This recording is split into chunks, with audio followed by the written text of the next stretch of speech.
So at the very beginning, you know how it's just dark. You got some ominous music kind of playing a little bit. Yeah. And then you have the company logos show up. But they're all done in kind of a very blue, silvery kind of way, like it's nighttime. And they're metallic. There's kind of a reflection. There's like a wavy, it almost feels like water. And then the voice of Galadriel. This makes me think that what we're supposed to be seeing here is we're at Galadriel's mirror. The music shows this as well. The music that's playing is like Lothlorien. Yes. That's actually a really Isn't that good cool? pickup. That's true. So it's like she's seeing it through Yes. her little water glass thing. It's like right here. And Hi, everybody. Welcome back to the State of the Ark podcast. This is our monthly exclusive for our supporters on Patreon, Subscribestar, and YouTube. We appreciate all of you for making the show possible. We have some really exciting things coming up. And again, it's thanks to you guys, so we appreciate you. We did a vote for what we should cover next. What did we do last? We did Jurassic Park. Jurassic Park, yes. yes. And Lord of the Rings, Fellowship of the Ring was what won. And I'm very, very excited to talk about this movie. Me too. Maybe we should briefly talk about how awesome it is. Well, the fact that when this movie came out, we were like primed for 14, and I think I was 15. I think you were 14. Yeah. We'll see. Because Maybe it you were was 13. 2002. 2001. This December. movie was 2001? December of 1. Okay. Yeah. Because it was 2001, 2, and 3, or was it 1, 2, and 3? Yep. 1, 2, and 3. 4. Okay. Yeah, anyway. It was the right time. Yes. This is one of those timing things. It's like this movie was kind of made for our age group. Yeah. We saw it in theaters, this movie in theaters, I think more than 10 times. Yeah, at least 10. Not between us. I'm saying like we each did it at least. That's like up to 20 times between us. It was like every weekend. It was like, what should we do? I don't know. Go see Lord of the Rings watch Lord of the Rings again. We even went, I know we went like across town to that one theater that was showing The trailer, an exclusive sneak peek into the Two Towers. That's right. At the end. Yeah. Or something like that. And so we watched the whole movie just so we could see something that we wouldn't be able to download online. Exactly. Man, back in the day, man, you had to actually go to the theater to watch the trailer. You couldn't just see trailers whenever you wanted. Yes. And I remember we would try to download trailers for the movies. It took so long. And you'd have to turn it on your dial-up internet before you go to school, and you have to come home and it would still be only like 80% downloaded. And hopefully your parents didn't have to use the phone or anything because you took over the internet for the whole house. There was no phone access. Yes. When you were on the internet, nobody could make calls from home. Unless you had a second line. This is the era we grew up in. This is the era of Lord of the Rings when it was coming out. And we'd get so pissed coming home. Mom, you unplugged it. Now I have to start all over. I had to make a phone call. For a 2.5-minute video. I know. Just think about that. Short, yeah. You can stream that in seconds now. And we would download videos all day. To be able to see video. And it was in on the internet. Poor quality, yeah. Yeah, like 240p or 360p. It'll take all day. Or at most. We've come a long way since this time. Yes, we have. But the point is that we were, about as formatively affected by this movie as you possibly can be by a piece of media. I think so. It dominated our lives for many years. I think I've told this story in the past where, so we grew up in Arizona, and we would kind of stay over at each other's houses all the time. There was one night, the movie wasn't even out on video yet. The movie was still in theaters, and we began to recite. Oh, that's right. I remember this. Like as we were falling asleep, we began reciting it word for word. The whole movie. We at least got halfway through. We got halfway through it, and we didn't miss any lines. Right. That's how well we knew the movie and had seen it that many times to have memorized it, basically. And it was shocking. It was the coolest moment when I realized that there was going to be an extended version of these movies. Yeah. I was like, are you kidding me? No way. They filmed 30 more minutes? An hour of extra footage, and they're just going to show it to me? Yeah. Very cool. So I say all of this to set up that there's probably no way to even really put into words how much I love this film. Yeah. How much it really has affected the course of my life as far as what I decided I wanted to do. Yeah, that's right. Because I was in high school at the time this movie came out, and I was assigned in class right after I saw the movie. This would have been second semester of that freshman year or something like that. It was my sophomore year, to write a 5-page fantasy story that included all of the elements of the hero's journey, all of the, the steps, what do you call them? The archetypes. I don't know. Yeah. And I wrote a 120-page little novella story because I had just read The Fellowship of the Ring, and I wanted to be a fantasy author. It's like all I wanted to do at that point. And I've been writing that book ever since. This podcast, I think, exists probably because we saw that movie and we were that affected by it. Yeah, I think so. It's what really lit the spark as far as my love for storytelling, and particularly for fantasy. Like, I loved fantasy movies. I already grew up with The Dark Crystal and other things, so I already loved it as a genre. But this was something really special, something on a totally different level. And it just like, okay, this is what I want to do too. I want to make something like this someday. So that being said, watching it now under the lens of scrutiny, there are definitely some things to bring up, but that's fine. That's fine. I still love it. I am shocked at how much this movie does resemble Tolkien and the things that Tolkien, the themes and things that Tolkien was trying to explore. Yeah. You were telling me last week before we started that you read we're both reading the novel as well. Yeah. So we're looking for the differences in the novel version and the movie version. Yep. I'm going to be very soon releasing the first episode of my private sort of analysis of the novel on my own channel. So that's going to be going up soon, where I'll get more into the novel itself. But you were talking about something you read in the foreword that you wanted to use to sort of set up this discussion. That's right. So in the foreword to the second edition of The Lord of the Rings, Tolkien kind of has a couple pages where he just is the grumpy wizard Gandalf for a little bit about his work. And he specifically talks about allegory. And one of the things that I love doing is I love allegory. I do too. Symbolism and metaphor and all that stuff, right? Mm-hmm. But there's already so much to talk about when we're talking about this movie. It's kind of a relief to not have to worry about that kind of stuff this time around. In the foreword to the second edition of The Fellowship of the Ring, Tolkien specifically says that this is not an allegory for really anything, but in specific, he's referring to the nuclear wars, the nuclear bomb and World War II, right? War II, yeah. And he's saying, no, the ring doesn't mean that. And I've read it, and I get what he's saying. What he's saying is this book is not relative to just one point in time and one place in history.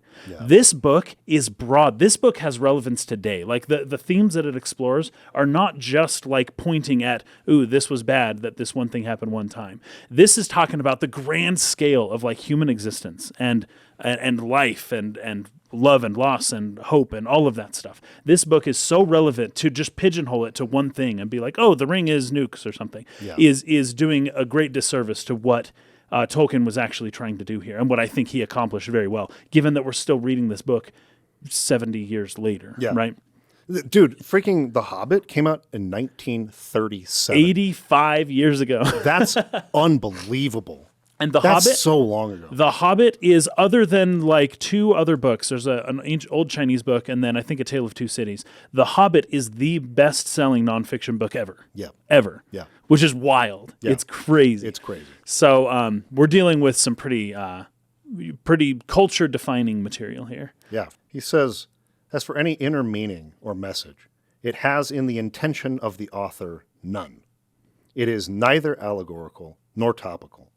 As the story grew, it put down roots into the past and threw out unexpected branches, but its main theme was settled from the outset by the inevitable choice of the ring as the link between it and the Hobbit.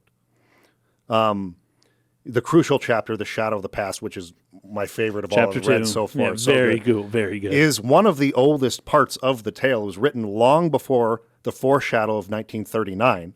Right. And had yet become a threat of inevitable disaster. So he was writing Lord of the Rings before World War II. Yeah. He was writing it probably before, Well, maybe just after The Hobbit was finished, but before The Hobbit was published, for sure. Right. And so he was thinking about this. The war had no effect on what he was trying to say with the book. Right. He also he uses very strong words. I wish I could find it specifically, but he literally hates allegory. Like that's what he says. I have a secret. People may not know this. You know about the Inkling Society at Oxford back with him and C.S. Lewis and just that group of writers, like genius people. That Lewis had given Tolkien a very early edition of The Lion, the Witch, and the Wardrobe. Yeah. And Tolkien said that it was garbage and said, and C.S. Lewis was not going to publish it. Oh, wow. He was not going to because Tolkien didn't like it. Yeah. And it's probably because it's so allegorical. Exactly. And then he showed it to one of the other Inklings who said, "Oh, this is brilliant. You should publish this." And it ended up defining his, it ended up being his best-selling book for C.S. Lewis. But Tolkien hated it. And it's just like, that's so funny. Maybe hate's too strong a word. Tolkien thought he ought not publish it, that it wasn't good. And I think that's why. That actually makes a lot of sense. Because Tolkien was Christian, Lewis was Christian, but Tolkien was like, but don't be so on the nose. Yeah. Like literally C.S. Lewis basically says Aslan is Jesus. Yeah, right, exactly. And Tolkien is like, don't be bringing that my way, like, because people would say, oh, is Gandalf like Jesus? Is Frodo like Jesus? Is Aragorn like Jesus? And Tolkien's like, dude, I don't do this. Don't do this to me. Yeah. Go to Lewis with that stuff. Yeah. I mean, he goes on to say that he's more of a fan of allowing the reader to kind of find their own message in it. Yeah. I personally am not that far as he is. I think there's, of course, room for that, and because even without trying to, he's going to put things from his own life and from his own beliefs into his work. It's just natural. But I also do think that it's important to have something to say. I'm not saying he doesn't have something to say, and he says it's not like I didn't have anything to say, but he just doesn't want the work to be defined by his intention. Exactly. He wants it to live on its own, the public, and kind of find its own way, and that's just a philosophy that he has. So by saying this, we're trying to say we're not going to try to read too much into certain things and kind of just let it be what it is and not try to like define it. Yeah. I will do my best. There are a couple parts, but we're not really, we're mostly, because I could do a lot more. So one thing that I wanted to bring up, and this is just something I've been thinking about a lot as an aspiring author and writer myself, is intros, introductory sequences. How do you hook somebody? One of the things I'm going to be evaluating, one of the things chiefly that I'll be evaluating in my sort of analysis of the novel is the prose, is the effectiveness, the I guess the level of engagement that I get from the prose itself. How often am I going to kind of glaze over and be like, oh, I missed that last paragraph and I need to go back? Yeah. I feel like there's a sentiment that's been getting stronger in the last decade or more that I've noticed, that people seem to start thinking that Tolkien wasn't actually a good writer. Yeah. He just had a really cool world. I've heard this a lot, yeah. Not to spoil my analysis, but I don't agree. I don't either. And especially reading these books again, I'm just like, I'm sorry, this is gripping and it is beautifully written. I think his prose is excellent. And so I'll dive into that in a minute. But the reason I'm talking about this as far as intros is the movie's intro feels the need, and I think for good reason, to show a battle scene and do something exciting to like bring the viewer in. Yeah. Whereas he just starts off talking about the culture of hobbits. Yeah, the culture of hobbits. This is what happened in The Hobbit. And I find that to be, I think it's absolutely fascinatingly well written. Me too. I'm gripped by every word I'm reading. It is gripping. It's hilarious. It's really interesting. And for the longest time, I've struggled with this because I think the common theory or the common sort of philosophy behind how should you start your book is start with some really gripping, exciting mystery, epic, large scale, right away to like make a promise to your reader, and then start giving them all the boring exposition. Yeah. And the more I've thought about this, the more it's like, well, exposition shouldn't be boring if you're a good writer. Right. Exposition should actually be really interesting and fascinating. And it shouldn't feel like they're just dumping lore on you. It should feel like this really nice slope, not this steep, I've got to learn all these names and all these places and all these things. Hard. That's hard. It should be a slow movement where you feel like you're getting just ingrained into it very naturally. It's very easy to follow. And that's what he does. Very well. In the first chapter. Yeah.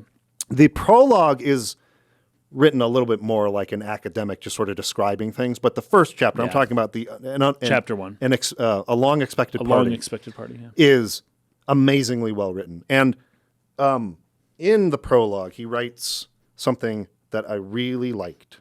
Let me grab it real quick. It's the very first words he says. The first words of the prologue. He says, "This book is largely concerned with hobbits, and from its pages, a reader may discover much of their character and a little of their history." That's great.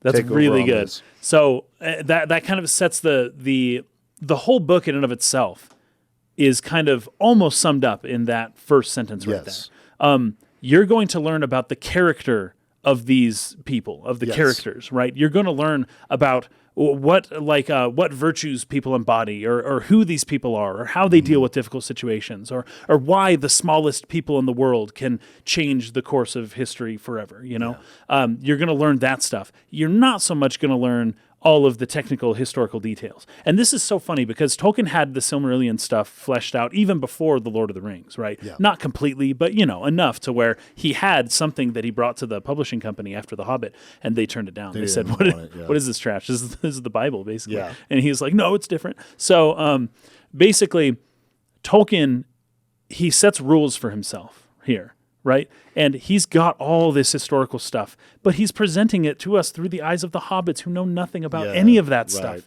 So every now and then, Aragorn might sing a song or read a poem, or you'll go to Elrond's house and he'll tell you some story about the ancient past. But for the most part, we are almost completely ignorant of all of that going into this book. And everything that we learned, we're learning it as though we're just these little hobbits who just don't really have concern for this kind of stuff. Yes. And it's all about what you do. It doesn't matter what happened in the past. It doesn't matter so much the historical, or Tolkien's not going to sit there and describe to you, like he'll give you genealogies in the appendix, that's for sure. Right. But he's not going to sit there and describe to you the history of everything that happened. He's going to tell it to you from a character-driven point of view, which is very important to know, especially as some things maybe don't make a ton of sense if you're just looking at it historically. But if you're looking at it as this is the way these characters experience these things, or this is the way this is the way he's going to put it, so that you can understand the changes in the character, right? Yeah. As opposed to this is literally objectively what happened if you put a camera there and watched it.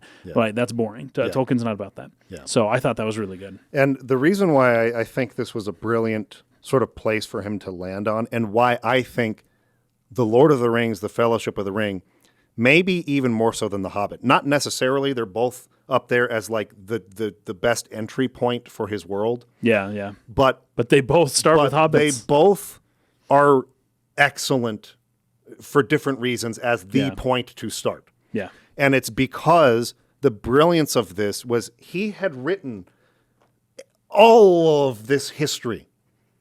And he said... he says in the foreword something like, I thought it was unlikely that anyone would be interested, and I was later corrected by a colleague that no one would be interested. That's pretty in funny. That, right?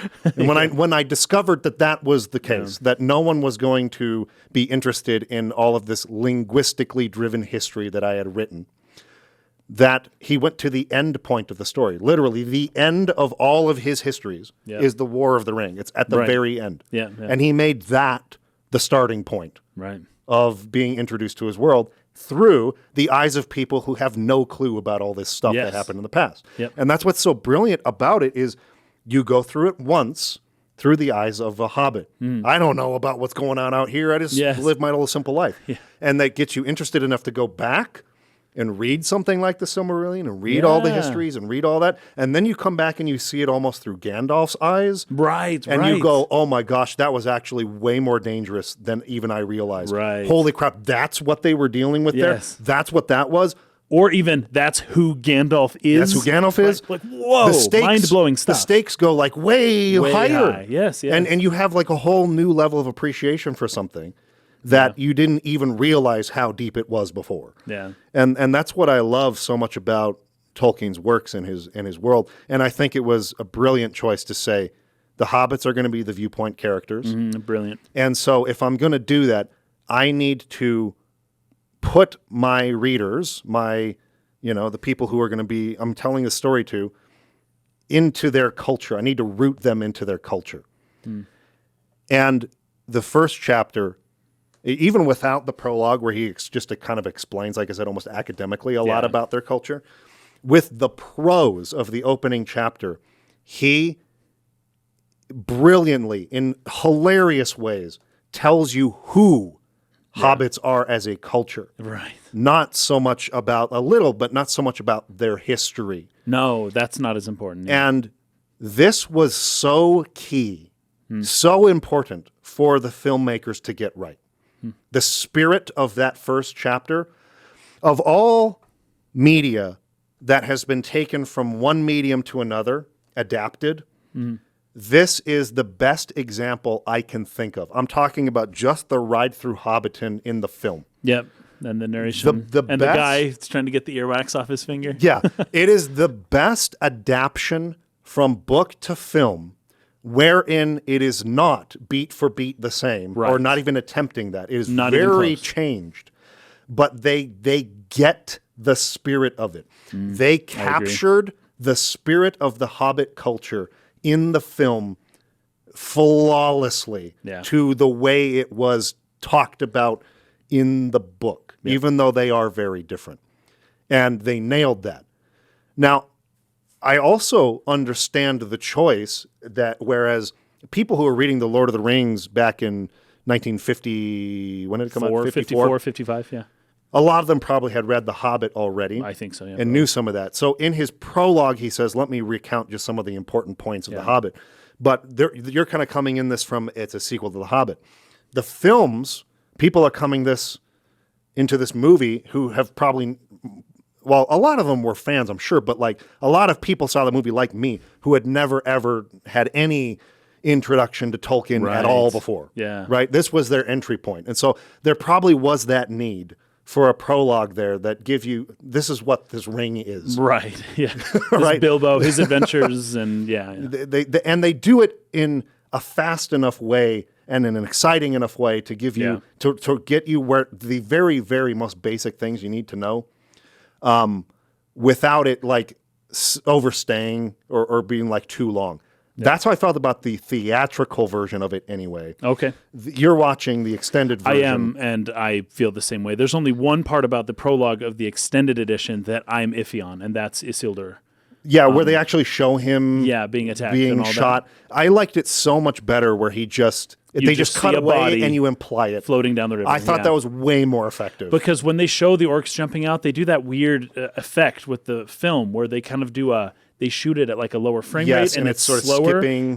But you see the long a low FPS motion blur. yeah, but they also like undercrank, right. something like that. Yeah. They you see a long motion blur as things are going, but it's playing at a lower frame rate. Yeah. Right? And I don't know, it didn't look as great, and I just don't think you really needed it. Yeah, I thought it was actually like more punchy, like more when it just cuts to black. When he's abandoned Isildur and he's just floating down. Yeah, and it's just, it's perfect. It's just, there's something like just cold about that, like the ring's abandonment of him that hits harder when it's just, he's surprised, it cuts to black, and then he's just freaking floating in the river. Versus, he's like, looking around. He puts the ring on. You see him running this way. They're all shooting at him.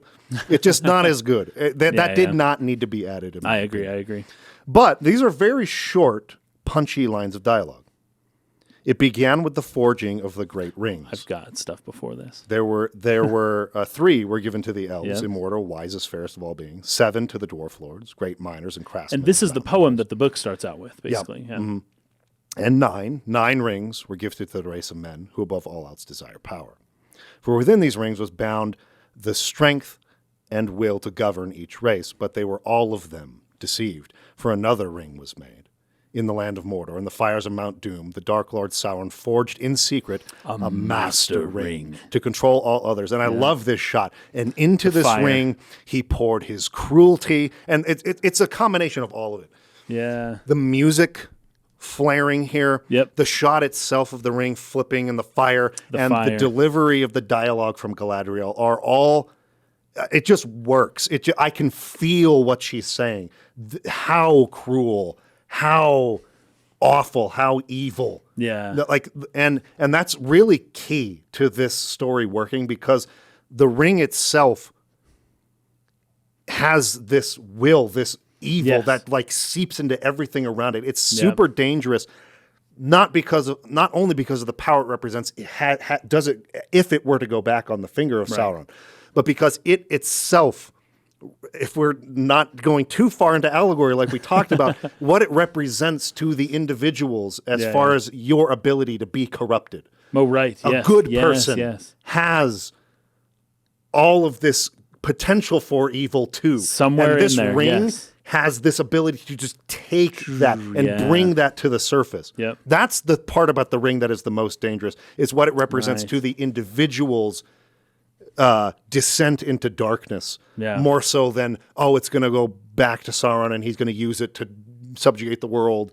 Like the larger power, the hard power of the ring, I guess, is not as important as its subtle, soft power on the heart. Right. And I feel that in when she says, and into this ring he poured his cruelty, his malice, and his will to dominate.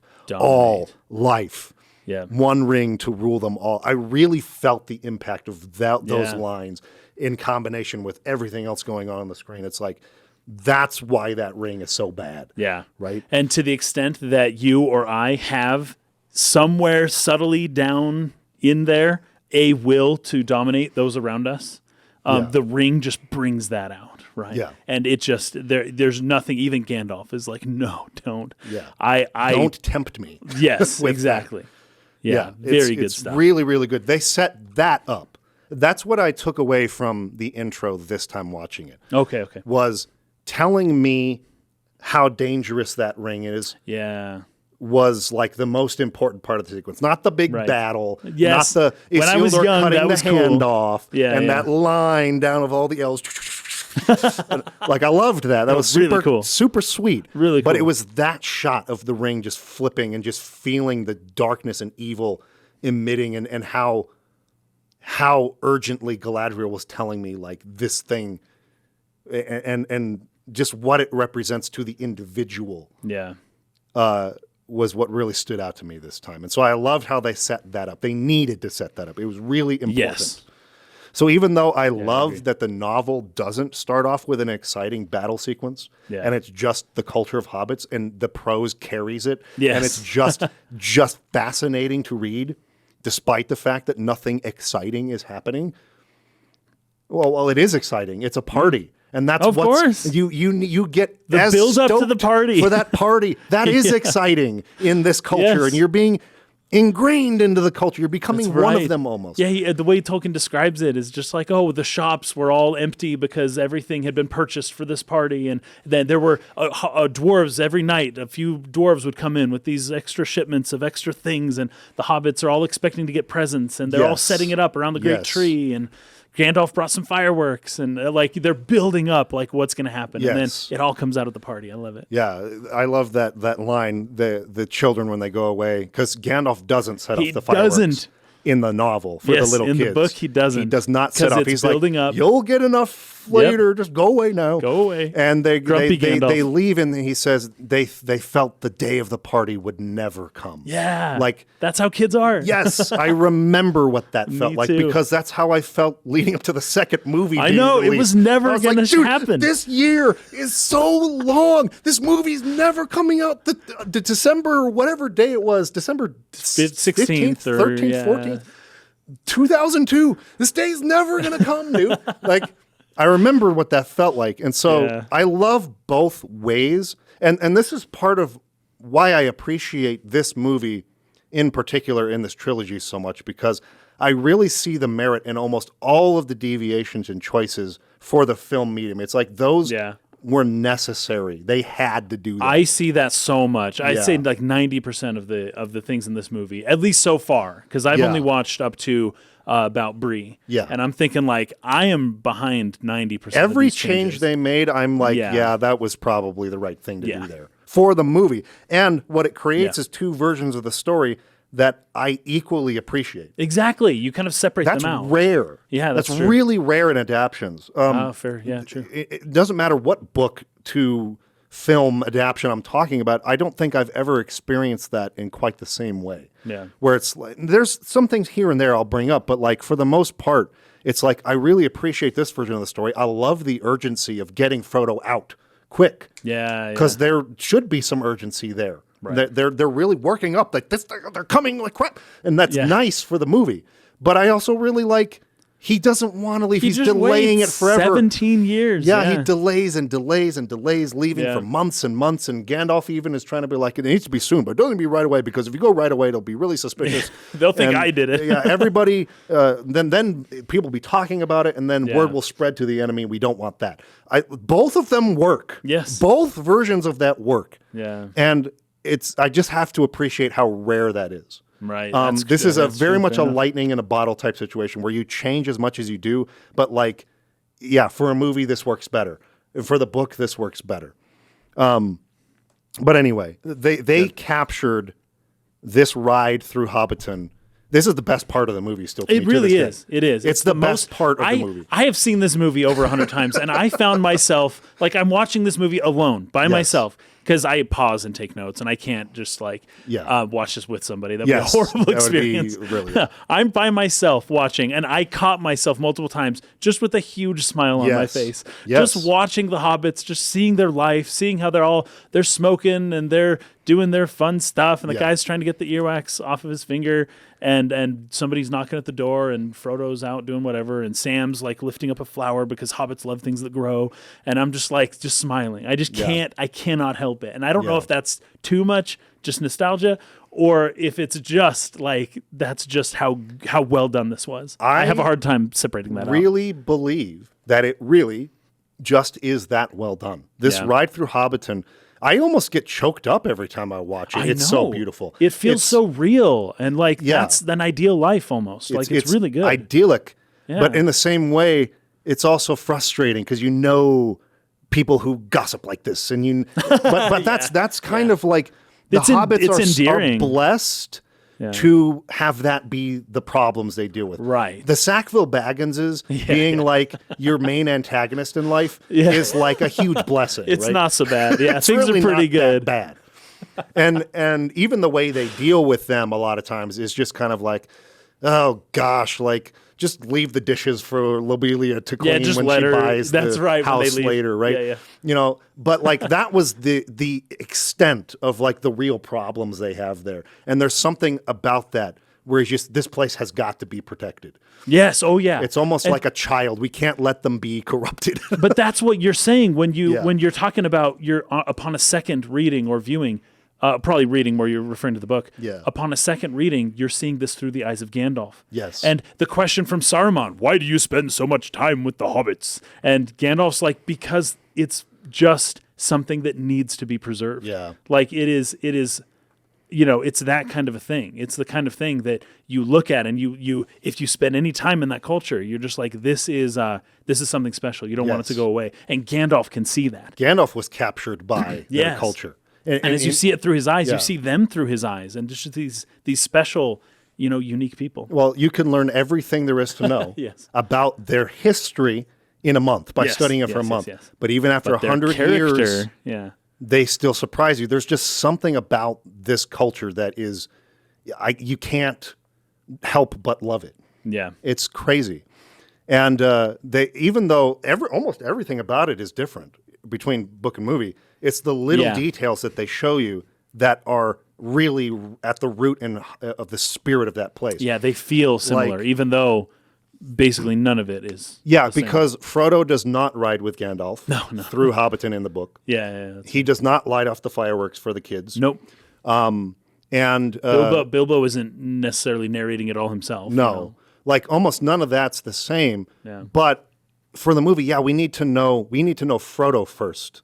Like in the book, it's like he's handing off the main character role from Bilbo to Frodo. Halfway through the chapter. So he's starting it off with Bilbo centered, and he sort of hands it off to Frodo as the main character. Yep. But for us, the viewer who's maybe not ever read the book, we need to know our main character Frodo like right away. So an introduction to him first is important. Yeah, don't mind it in the at all. extended edition, they kind of don't do that because they have Bilbo narrating. They keep going back to Bilbo as he's narrating, and they it. show that little scene of him kind of like, "Where's the ring?" Where's the ring? He lost it. And, They add all that in. That's in the extended that version. Yeah. And I kind of prefer the theatrical version because it's just Gandalf and Frodo's conversation. They're narrating. Yeah, as they ride through, introducing they're looking the Hobbit around. culture.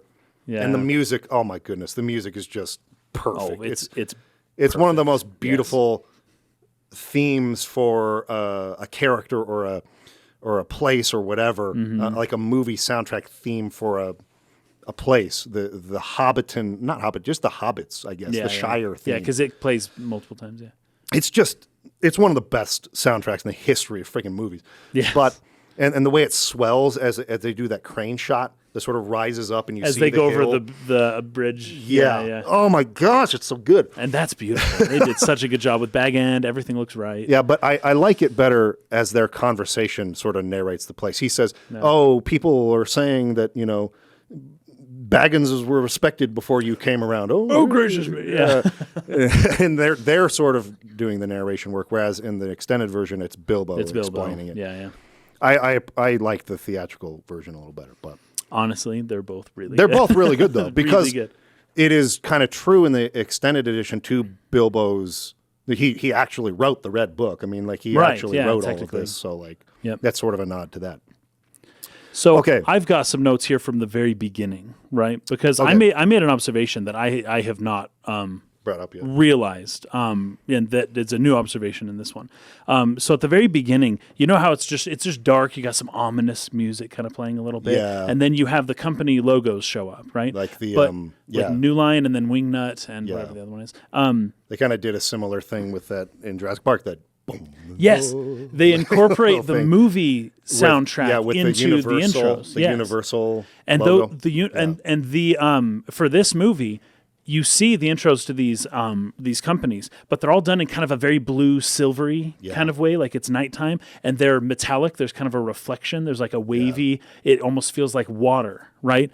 And so what I've got here is everything's shiny, almost liquid-like, as though what's being reflected is water. So we have silver and water, and then the voice of Galadriel. This makes me think that what we're supposed to be seeing here is we're at Galadriel's mirror.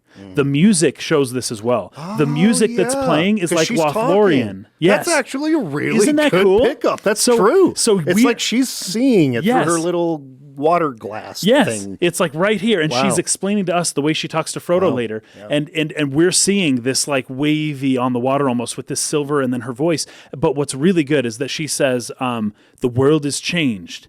I feel it in the water. I feel it in the earth. I smell it in the air.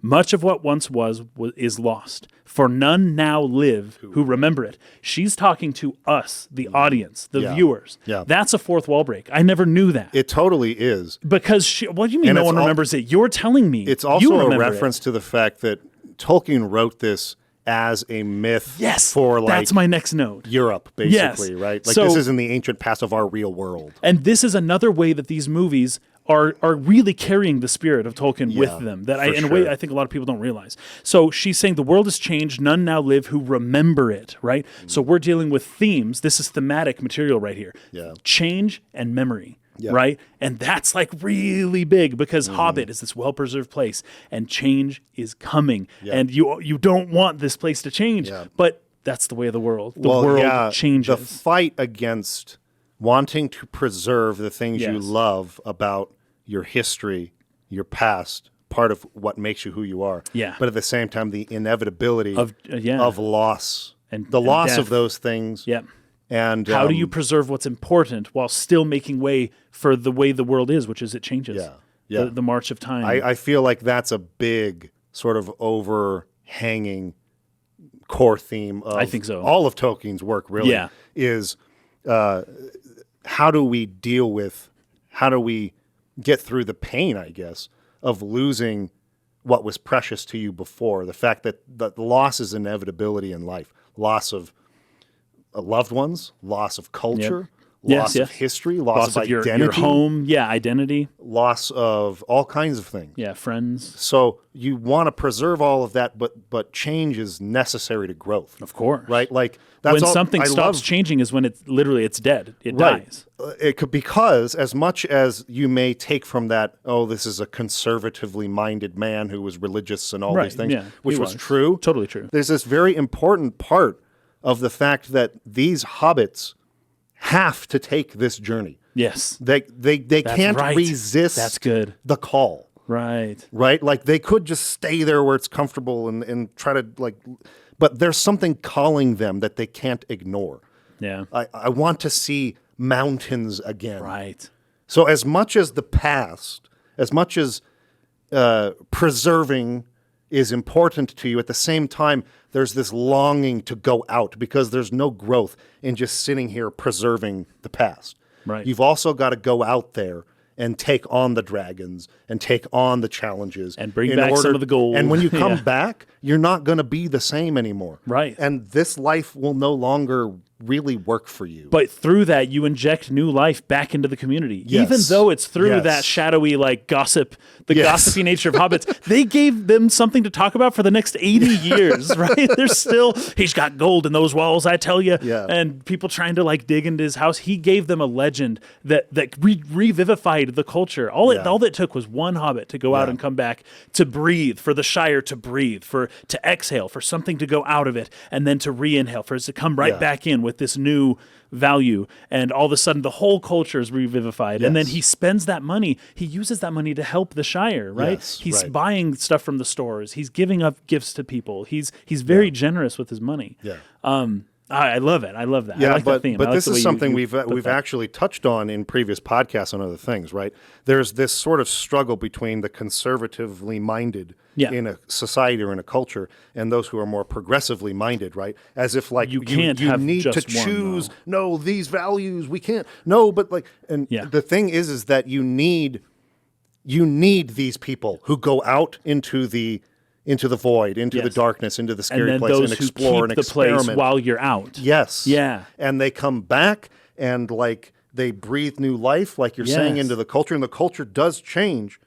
But it's important also to not forget who you were. Yeah. Something about it also needs to stay the same. Otherwise, it's not the same culture. If there's no underlying unity. Exactly. You need both badly. And this book these stories are showing that.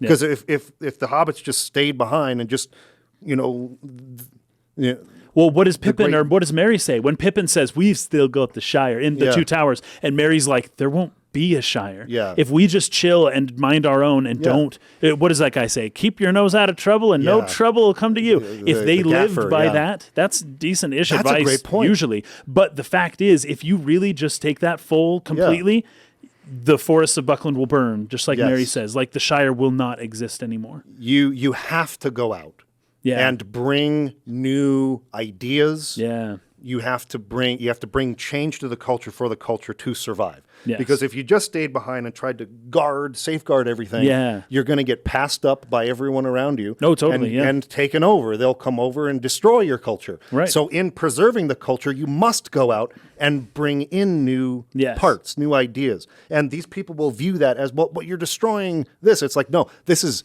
necessary for us breathing, right? To survive. Yeah. Right? And I really loved that he brought up that quote from the gaffer early in the story, where he talks about Sam and loving the stories of elves and stuff, and he's like, the not good for you and me, potatoes in the ground. This is what we need to be focused on. That's right. That's not. The answer that Tolkien's giving the story is no. this like pure conservatism. Yes, yeah. And just keeping your nose out of trouble and staying He here. wasn't about that. How you grow. No. As a culture or as an individual. But that home, that you always have to remember, and this is where memory comes into it, right? When you go out and when you leave the Shire, you always have to remember what you're doing. Why are you doing this? Yeah. You're doing this to preserve the Shire. Yes. The only way to preserve it is to go out and bring and face the world and then come back with, and they're anyways. We'll talk about what happens when they come back, probably in 2025 to Return of the King. But the idea being that the conservative idea is the memory. It's the reason why you're going out. But then the more what would the other word be?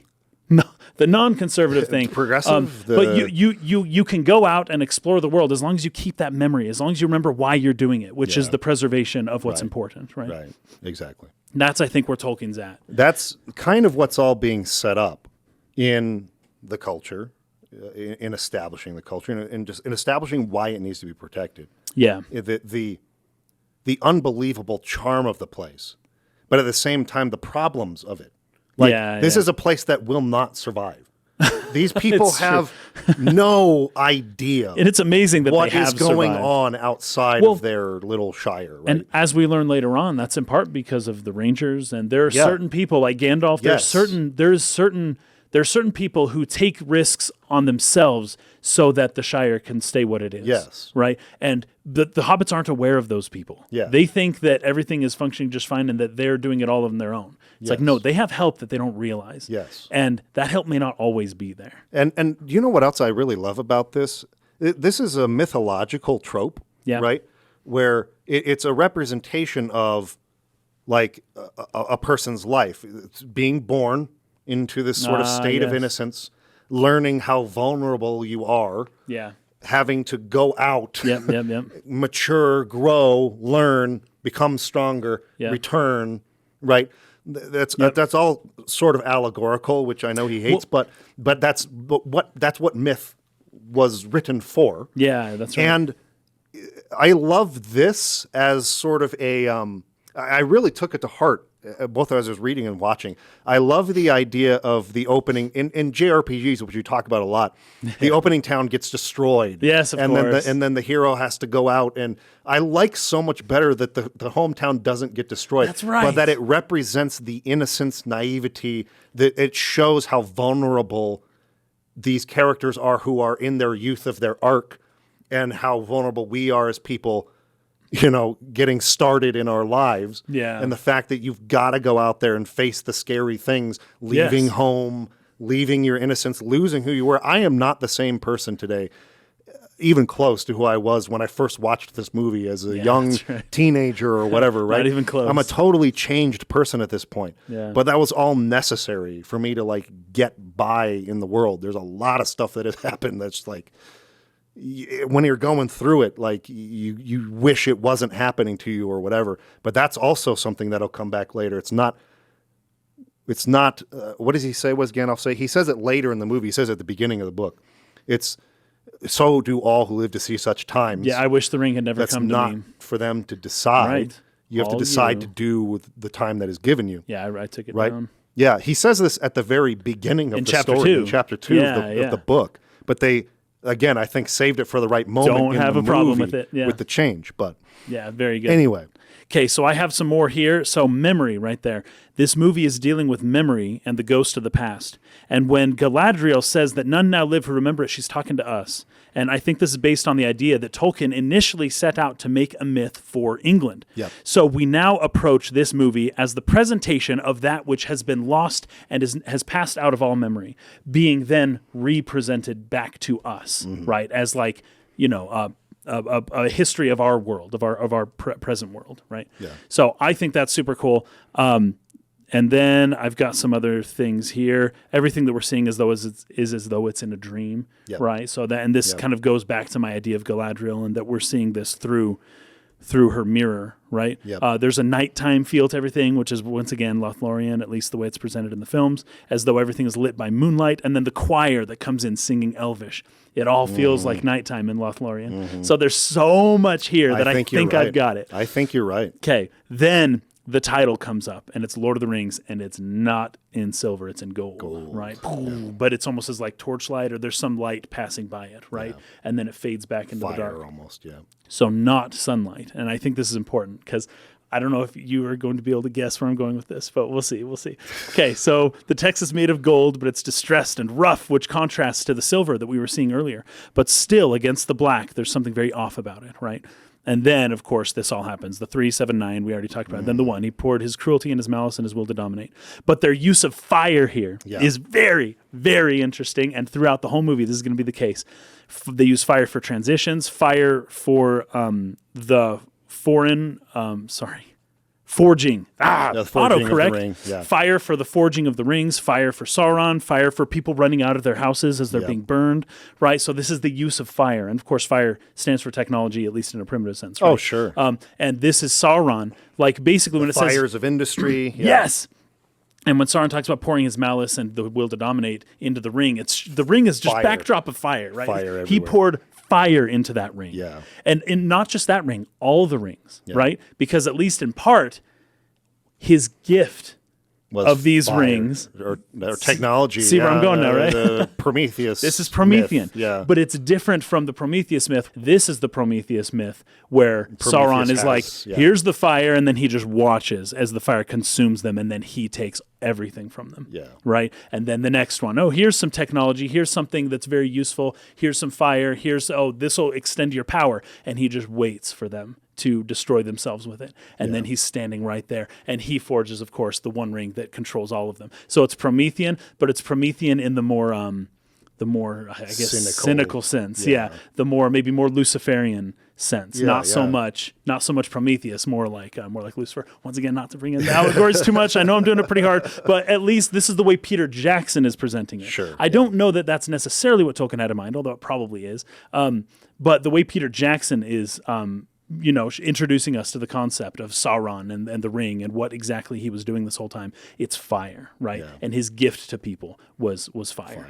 Mm-hmm. So I think that's really good stuff. The fire is meant to dominate and subjugate the world.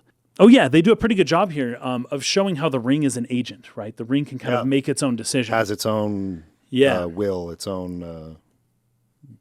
its own agency. It does, but this is really good because then Galadriel says, then something happened the ring did not intend, right? It was picked up by the most unlikely creature imaginable. And in that chapter 2 of the Fellowship of the Ring, yes, I was going to bring this up. Yes, there's this good line. There's another force out there at work other than the rings. Exactly. Yeah.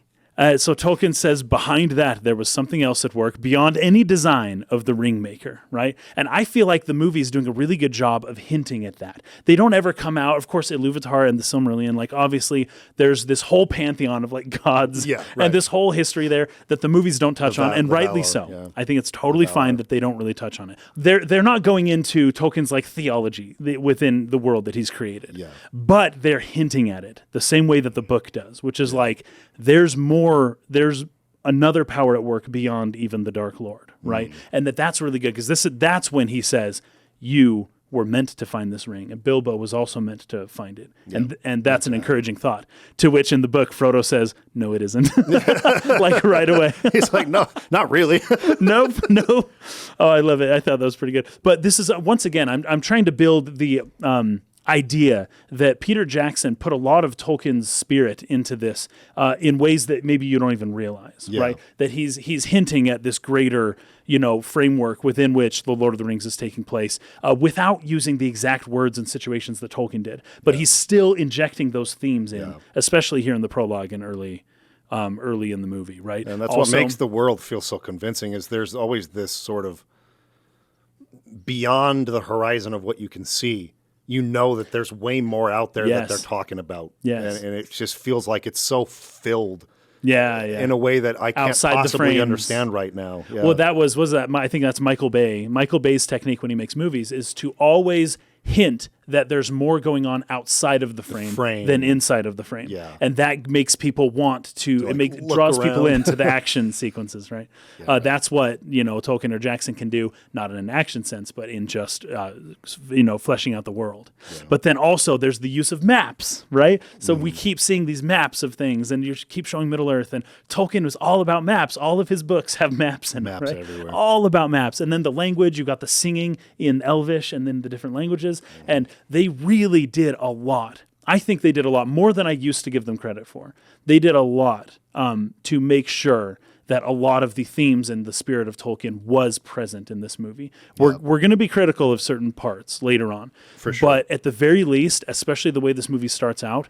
they put themselves in the right frame to begin with. They said, say, here's where the frame is, and this is where we have to work with. The intro to the film, both the 2,000 years and 3,000 years in the past part, and the Hobbiton introduction to the culture of hobbits, was a perfect capture of the spirit of the novel. I think so. Without doing it word for word.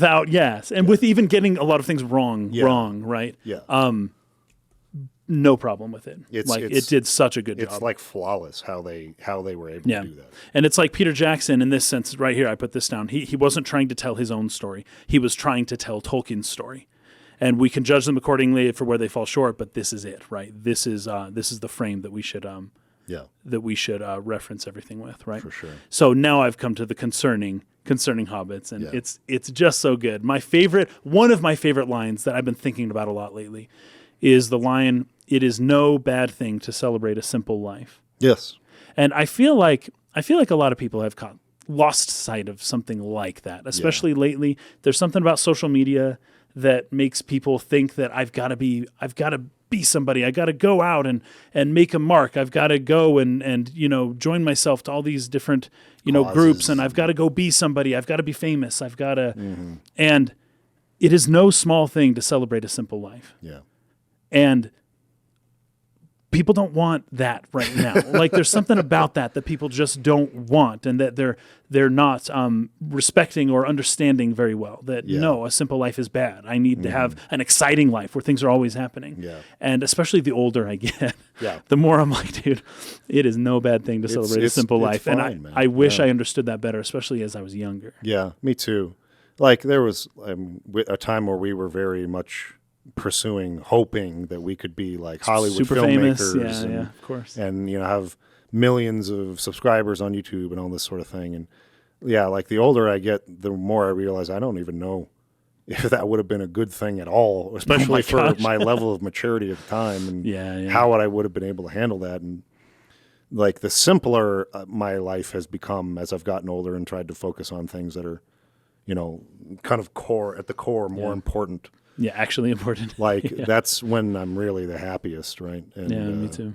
So, but there is a balance, like we're saying. There is also the need to go out in order to grow. And if you do a little, if you live too simply, you stagnate. Oh, for sure. So that's true. If you're just planting those potatoes, and nothing else, you're not going to make it too far. But then there's this other line, and this speaks to the theme so well. Things are made to endure in the Shire, right? So this is where things go to be preserved. And this also kind of is seconded, at least a little bit, by the fact that Bilbo hasn't aged a day in 60 years. In the book, they specifically say in the book that Bilbo is remarkably well preserved.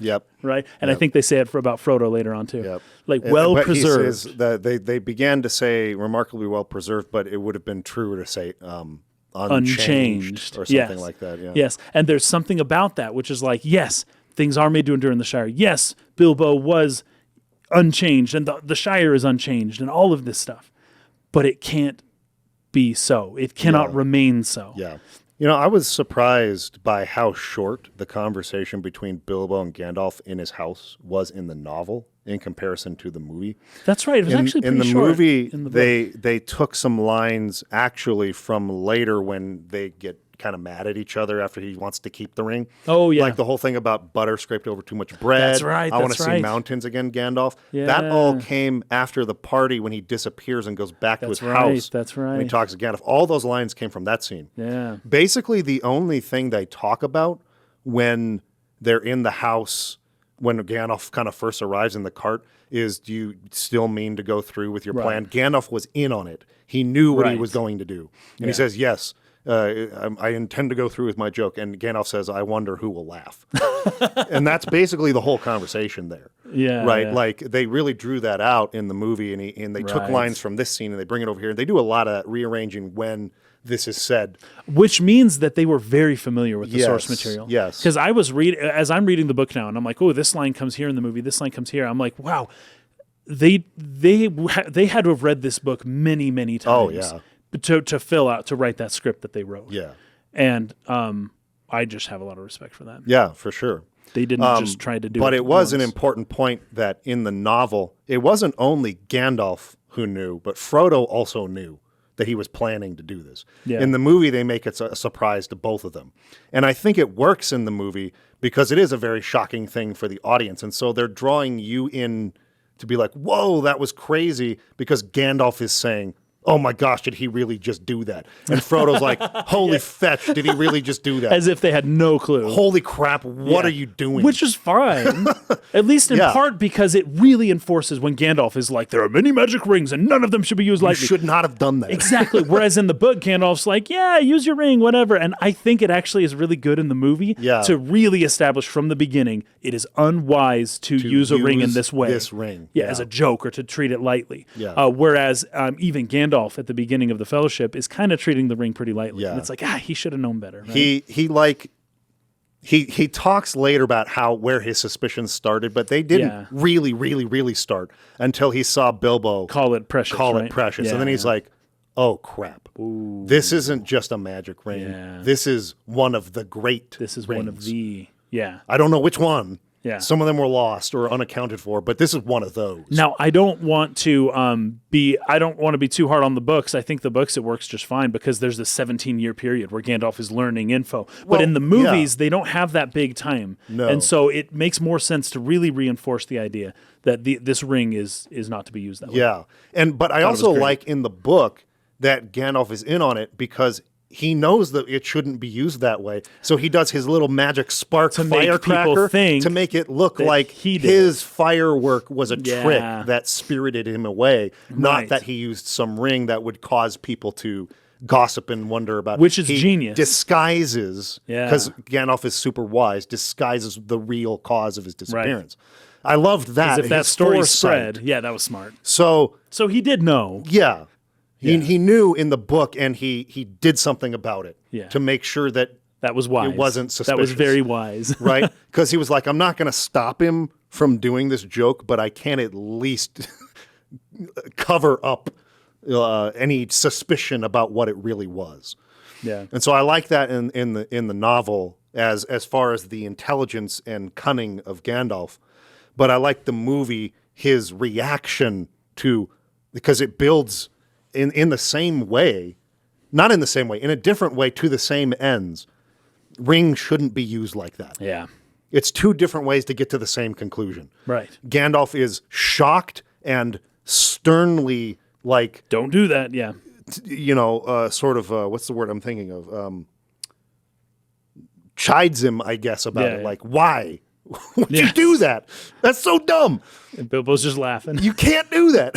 But in the book, he's like, I can't stop him. I can't take his agency. Because that's his whole thing is like, he's got this ring and it would be wrong for me to just like take it away from him. Right. It would I guess harm that's a good friendship. Point. Gandalf doesn't know what to do about it. He's like, even if it is one of the rings, I can't take it. I can't just take it from him. And I don't want to force that burden on someone else. Yes. Like, actually, that is a big conundrum for Gandalf. And so he kind of just lets him use it and do what he wants with it, but he's keeping an eye on it. Which is smart. And disguising the real cause. Yeah. So I loved that part of Gandalf's character in the novel. He's like, I'm not just going to like steal it from him and take his agency away from him because that would hurt our friendship, right? Yeah. But at the same time, I also just can't let him disappear from this party like this because that would be stupid. That's it's like, you ruined my joke or whatever, right? But also the other thing they don't do in the movie is establish that this is a birthday for Frodo as well. this isn't just Uncle Bilbo's birthday, who's not really his uncle. That's it's right. his cousin. Yeah. But just a very much older cousin. You don't really get that in the movies. Yeah. Yeah. And so, anyway, it was also Frodo's birthday, and they celebrate it together, and that's why, they kind of drew close. Bilbo, when he came back from his journey, he basically didn't have any close connections with anyone. Because, again, he has changed. He's seen the world. He can't be a normal hobbit anymore. Right. And so he was only able to connect with young hobbits. That's right. Who are more progressive thinking, who are maybe not as tied to the conservation of the culture or stuck in their ways. Who will actually listen to his stories without being critical. That never happened. Yeah, right. Yeah. And so he becomes friends with the hobbits that are in their what they call the tweens. The irresponsible 20s, right? Because you become an adult in this culture at age 33, right? Versus 18 like in ours. So it's like their teenage years are more like their 20s, right? Yeah. Which I actually, looking back on my 20s, it really is that in real life. Modern days. I guess that's true. It didn't used to be. It didn't used to be that way. I guess that's true. Anyway, but they kind of don't establish that it's also his birthday and that it's Frodo's 50th birthday, which was the same age Bilbo was when he left. Oh, you mean later? Yeah. So when he actually leaves the Shire, he's 50 years old. He's 50, just like Bilbo was 50 when he went on his trip, but he was 33 at the time of the party and the beginning of the story, which was his coming of age birthday party. I've got the pipes. This is so interesting because this was 2001. Oh, the smoking, I could easily have seen the producers or the distributors or somebody being like, hey, let's not show them. Let's not promote smoking. Call it weed as well. Yes, exactly. Don't call it weed, and don't show kids how smoking is cool. Right now, I don't know, because of the way this movie was made. It was a conscious decision, I think, especially for the time, because nowadays I think if you have smoking happening I think it's automatically, is it an R rating? Oh, does it? Or Netflix will put it to an R or something like that. An M or whatever. They're a lot stricter about it right now. I don't know if maybe it's still PG-13. I don't know. Maybe it's just PG. I think you can smoke in a PG-13 movie. Okay, but PG, anyways. PG to PG-13, there are stricter rules now than there used to be. But Tolkien was a big pipe smoker, right? Yes. And he loved his tobacco. Yes. And he would smoke the pipe a lot, and pipe and smoking and weed is, well, it's not weed, it's tobacco, but it's a big part of the old Toby. What is the name of the Toby, actual plant that he describes it in the book? But he does. I can't remember. It's not marijuana. It's some sort of it's like tobacco. From it's word. A tobacco type thing. But the books also have that a big part of them. And in order to preserve the spirit of Tolkien within the movies, they opted to have all the characters just always smoking pipes. And I could have seen somebody at some point saying, no, we don't want to alienate children or whatever. But they decided to keep it a big part of the movies. It's a huge which part I think of the is wonderful. Culture. Yes. Like smoking, particular pipe weed was like a pastime of the culture, And they even do the smoke rings. And anyways, I think it's really good. Yeah, that was another glad they kept it. addition in the movie that they don't describe in the book, at least not at this part, where he blows the ship through the ring. Smoke through his ring. He's like one-upping him with his magic smoke blowing. And then the loudest freaking firework in the world explodes. Yeah, but it was another great sort of nod to the culture of hobbits, the smoking that he describes at length in the novel, which they just get in a quick scene. It's like, Gandalf, my old friend, this will be a night to remember. Biggest freaking explosion ever. Yeah, I always turn the volume down before. Yeah, right before that rocket goes off. But then I just wanted to bring this up, and then we're done with the prologue, and we can kind of stop there. The forced perspective is extremely good. Really They've done stuff that blows my mind even still. Really well done. However, there's one scene that I never used to be able to pick out how they did it, and I can see it now. You can see it now. And it's when he takes the hat and the staff. Yes. Bilbo and Gandalf both occupy the exact same spot in Z space for about 1 second, and Bilbo turns and walks basically through Gandalf, but the way that they do it, he's overlaid on top of Gandalf. So you can't tell. Layers. But having done things like this a lot now, I can see it now, and I never used to be able to see it as a kid. Yeah. I see the trick, but it's still so well done. Yeah, it's we decided against doing a behind the scenes for this movie because we could do Yeah. that in like 40 episodes. It probably. would take a long That's time. like how much material there is to go through and how it was made. And that's all fascinating, but we're really more just wanting to focus on the story itself. But another thing I really loved about the movie here is that they introduce Merry and Pippin in the party that's scene. right. It's again, two more very pivotal characters that you kind of need to introduce probably a little earlier as far as the structure of a film goes. Yeah. You got to inject Can't them blame quicker, them. right? You can't like delay that as long as he does in the novel. And so I don't think Merry and Pippin really come around until chapter 3 in the novel, which is this after the 17 Pippin is chapter 3, but Merry isn't until... Well, he goes ahead. They mention right. him going ahead to the house. You're right. But like Pippin travels with him Yep. when they go to Buckland. But once again, no issues. But and it also, I think, sort of establishes this idea of hobbits and their tweens being irresponsible. Right. Without saying it, without introducing in exposition the whole concept of tweens and coming of age at 33.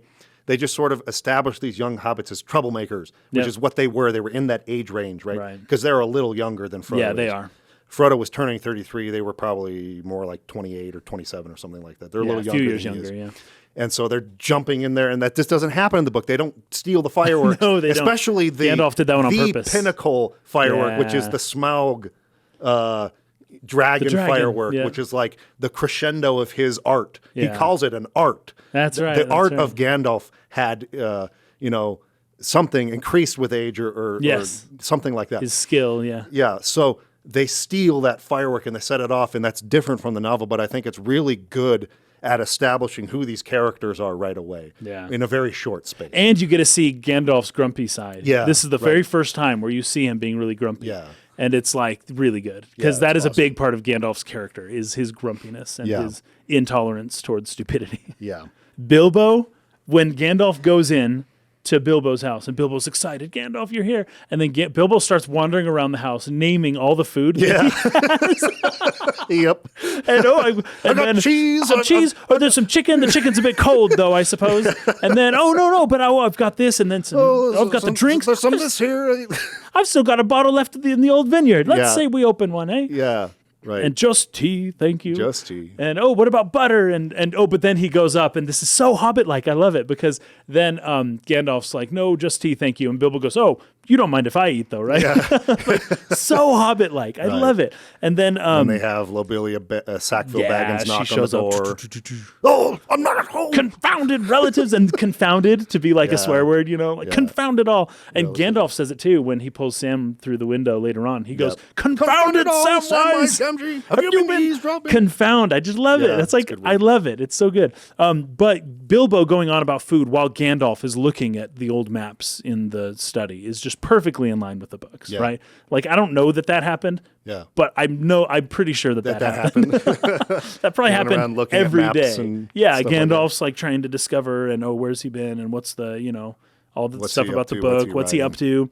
Yeah. And then Bilbo's just looking for food. I love it so much. Yep. And then when hobbits do get serious, also have to comment on the accidental bumping the head on the on the what do you call that, the beam going across, which was not intended, but it happened and they rolled through it. Ended up being like a really genuine, funny moment. Because Gandalf, they literally filmed him in this tiny house. And it actually establishes how small the place is. Like, it really works for the story as if it felt intended. Yeah, but it was a total accident. I didn't know that. Yeah. That's hilarious. He hit his head and goes, but he didn't like say, and he kind of laughs. Sorry, cut. They didn't do that. He just carried through, and they just kept the shot. That's so good. So it's awesome, that it actually worked better. So... I love that little piece of trivia for that part. And it's really good when they introduce hobbits this way. When hobbits get serious, it's a wonderful contrast from their general nature, right? Yep. And so something's obviously wrong with Bilbo. And the music kind of helps put you into that mood too. Sure. But as soon as Bilbo's like, I need a holiday, and he's just looking out, I've put, whatever I can't remember exactly what he says, but it's very like... The hobbits aren't like this. Yeah. This is not what you just set us up about what hobbits are. Yeah. It's not what Bilbo is being like. He's already stepped outside. Yes. He's already seen that what the world what the world is like out there. Yes. He's already received the growth. He's already seen the benefit of what's out there Right. to his soul, to himself. He's like, I got to go back and see it again. I can't stay here anymore. Right. It's like I feel stretched and old. I know I don't look old, but I feel that way. I feel it. I've got to get out of here, one more time.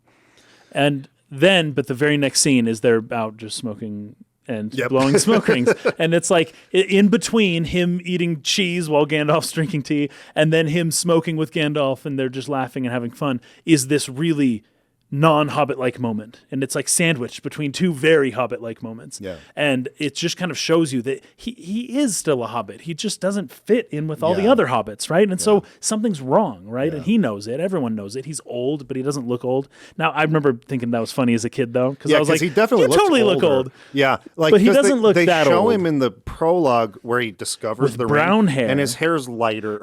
Not gray. It's dark. Yeah, he has brown hair. I wondered, why didn't they just keep him in that Me look? too. Because Me he's too. supposed to have been unchanged. That was the point where he hadn't aged since. Yes. Yeah. The moment he picked up that ring, he looks the same. Because But- Gandalf literally says, "You haven't aged a day." And I that's always because thought that was weird. You haven't aged a day since the last time I saw you, which might have been 5 years ago, 10 years guess. ago, something like Yeah. that. You're over 100 years old. You look more like you're 70. Who would believe it? You know? Yeah. But in the novel, it's like he still looks like he's 50. Yeah. So anyway, I wondered why they didn't keep him looking young like in the prologue. I wonder about that. Okay, and then we are on to Okay, we're so on to this. returns We just when talked about he gets Pippin and back. Merry. So he put the ring on. Oh, I loved the Oh, yeah. speech. Yeah. Both versions are great. The novel version, you can just do things in a novel with the sort of the narrator's voice, the voice, third person omniscient. the third person omniscient author voice. Yeah. That you can't do in a movie. You can enter other people's thoughts. Yes, You can expound on history. We can go into sort of like the collective feeling of the hobbits as the audience. Yes. And there's so many funny quips there that I just love.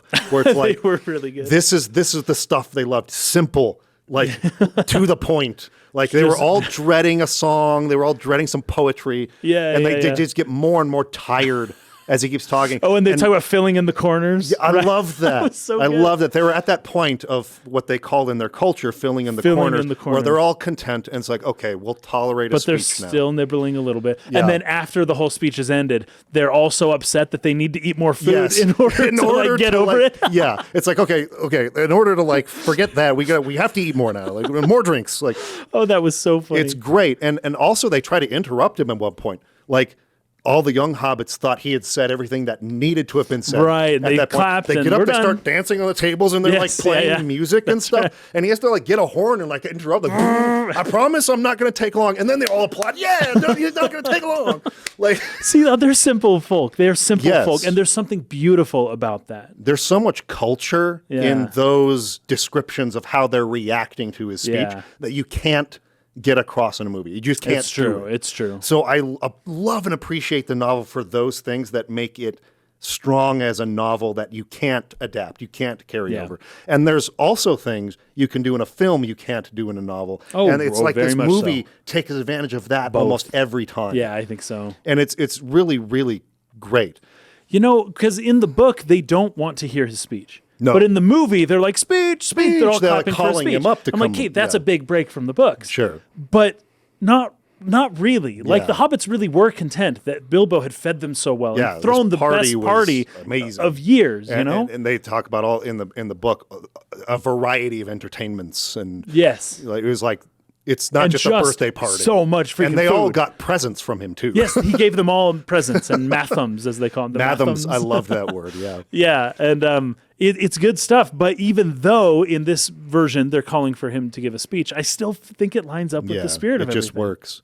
And And then they badmouth him when he's not there afterwards, like, oh, he's cracked, But when he's there, they're like, yeah, he fed us good food, man. Like, get up there, say a few words. And they kept the line about I like less than half of you, half as well as you deserve, or whatever. I like it was difficult. half as well as you should like. Yeah. They couldn't work it out. They couldn't decide if it was a compliment or not. That was really They funny. kept that, which was just a very witty, Really clever line. Okay, then he disappears. Yeah. He goes back into the house. And I felt differently about how the movie does this and how the book does this. I did too, but let's see. But like, I think again, they both really work in different ways. Because again, Gandalf wasn't expecting him to do this. He kind of did this out of nowhere in the movie version. In the movie. And so he's like, scolding him for having done that. Okay, fine, you're right as usual. But it heightens the tension. Yes. Because you know what? I'm just realizing. In the extended version, you see Isildur put on the ring and disappear. Yes, right. But do you see that in the theatrical? No. That's okay, because I was going to say, this heightens the tension. This is really good because this is the first time you that see you him see disappear. What the ring does, or you don't even know if it's the ring. You just see someone disappear, and it's like, whoa, that's shocking to the audience. Yes. But as I was watching it, I was like, but we already saw You it. saw Isildur That's a do fault of the extended edition. I agree with that. At that same part that I had an issue with earlier, at Isildur. Yeah. That's crazy. That part should not have been added to the prologue. I never realized that, but it is important that you not see that the ring makes you disappear. Yeah. At this part for the movie, for the tension to be as high as it is. Yeah. For this scene. Because I mean, with the Galadriel's words, it talks about how powerful this ring is. It's the one ring to rule them all. But they don't say it makes you disappear when you wear it. And so when he disappears, you don't automatically assume, well, that was the ring or whatever. I mean, I guess you could kind of put that connect together, it, but it's shocking. I remember the first time I saw this movie, I was shocked, just like Frodo and Gandalf were. Yeah. It puts you in that spot as part of the audience. Really good, really well done. Heightens the tension as long as you don't know what's coming. If you know what's coming, it's not nearly as tense of a scene. Right. So anyway, Gandalf is, upset at first, and then he's like, oh, it's over there on the mantelpiece. Oh, no, wait, it's here in my pocket, right? Yeah. They have a longer conversation in the novel version where they have the whole, I need to see mountains again. That's this butter part, scraped over too much bread. They have that whole conversation first. But I got a totally different read on Gandalf. And I actually appreciate both versions, but in this particular instance, I think the book version is way better. Because when you just take Gandalf's words at face value in the novel, it can sound like he's trying to take the ring for himself. Okay. In the movie, he doesn't come across Not that at way. all. Not at all. And I think that works for the movie because it shows how deranged the ring and like almost like totally incomprehensible. Like you're not even reacting in any way that it makes any sense to what Gandalf is saying. Gandalf is just trying to help you. It's clear he's just trying to help you, and you're just freaking out. Yeah. And so it sort of raises the degree to which this ring has taken over him in a way that I think they even mention in a lot of like the behind the scenes interviews and stuff. They really wanted to make a point that this ring is totally irresistible. And this is why they made some of the changes to say Faramir's character, which we'll talk about some future year when we get to that movie.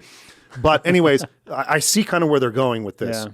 But in the book, Gandalf says a couple of lines where if you just look at those words, it kind of does sound like you've had that ring long enough. It's like time to hand it over. Like hand it it's over. My turn. It sounds like he's trying to take it. Right. If you're interpreting it a certain way. If you want to interpret a certain way, it's there. And so interesting. I could see where Bilbo would have gotten mad even if he wasn't being sort of influenced by the evil of the ring. Yeah. So, who are you to tell me what I do with my own stuff? Right. That's like a legitimate complaint to what he was just told. Right. But of course, from another point of view, Gandalf is just trying to say, look, it's having a bad influence on you if you've had it long enough because look at how you're talking.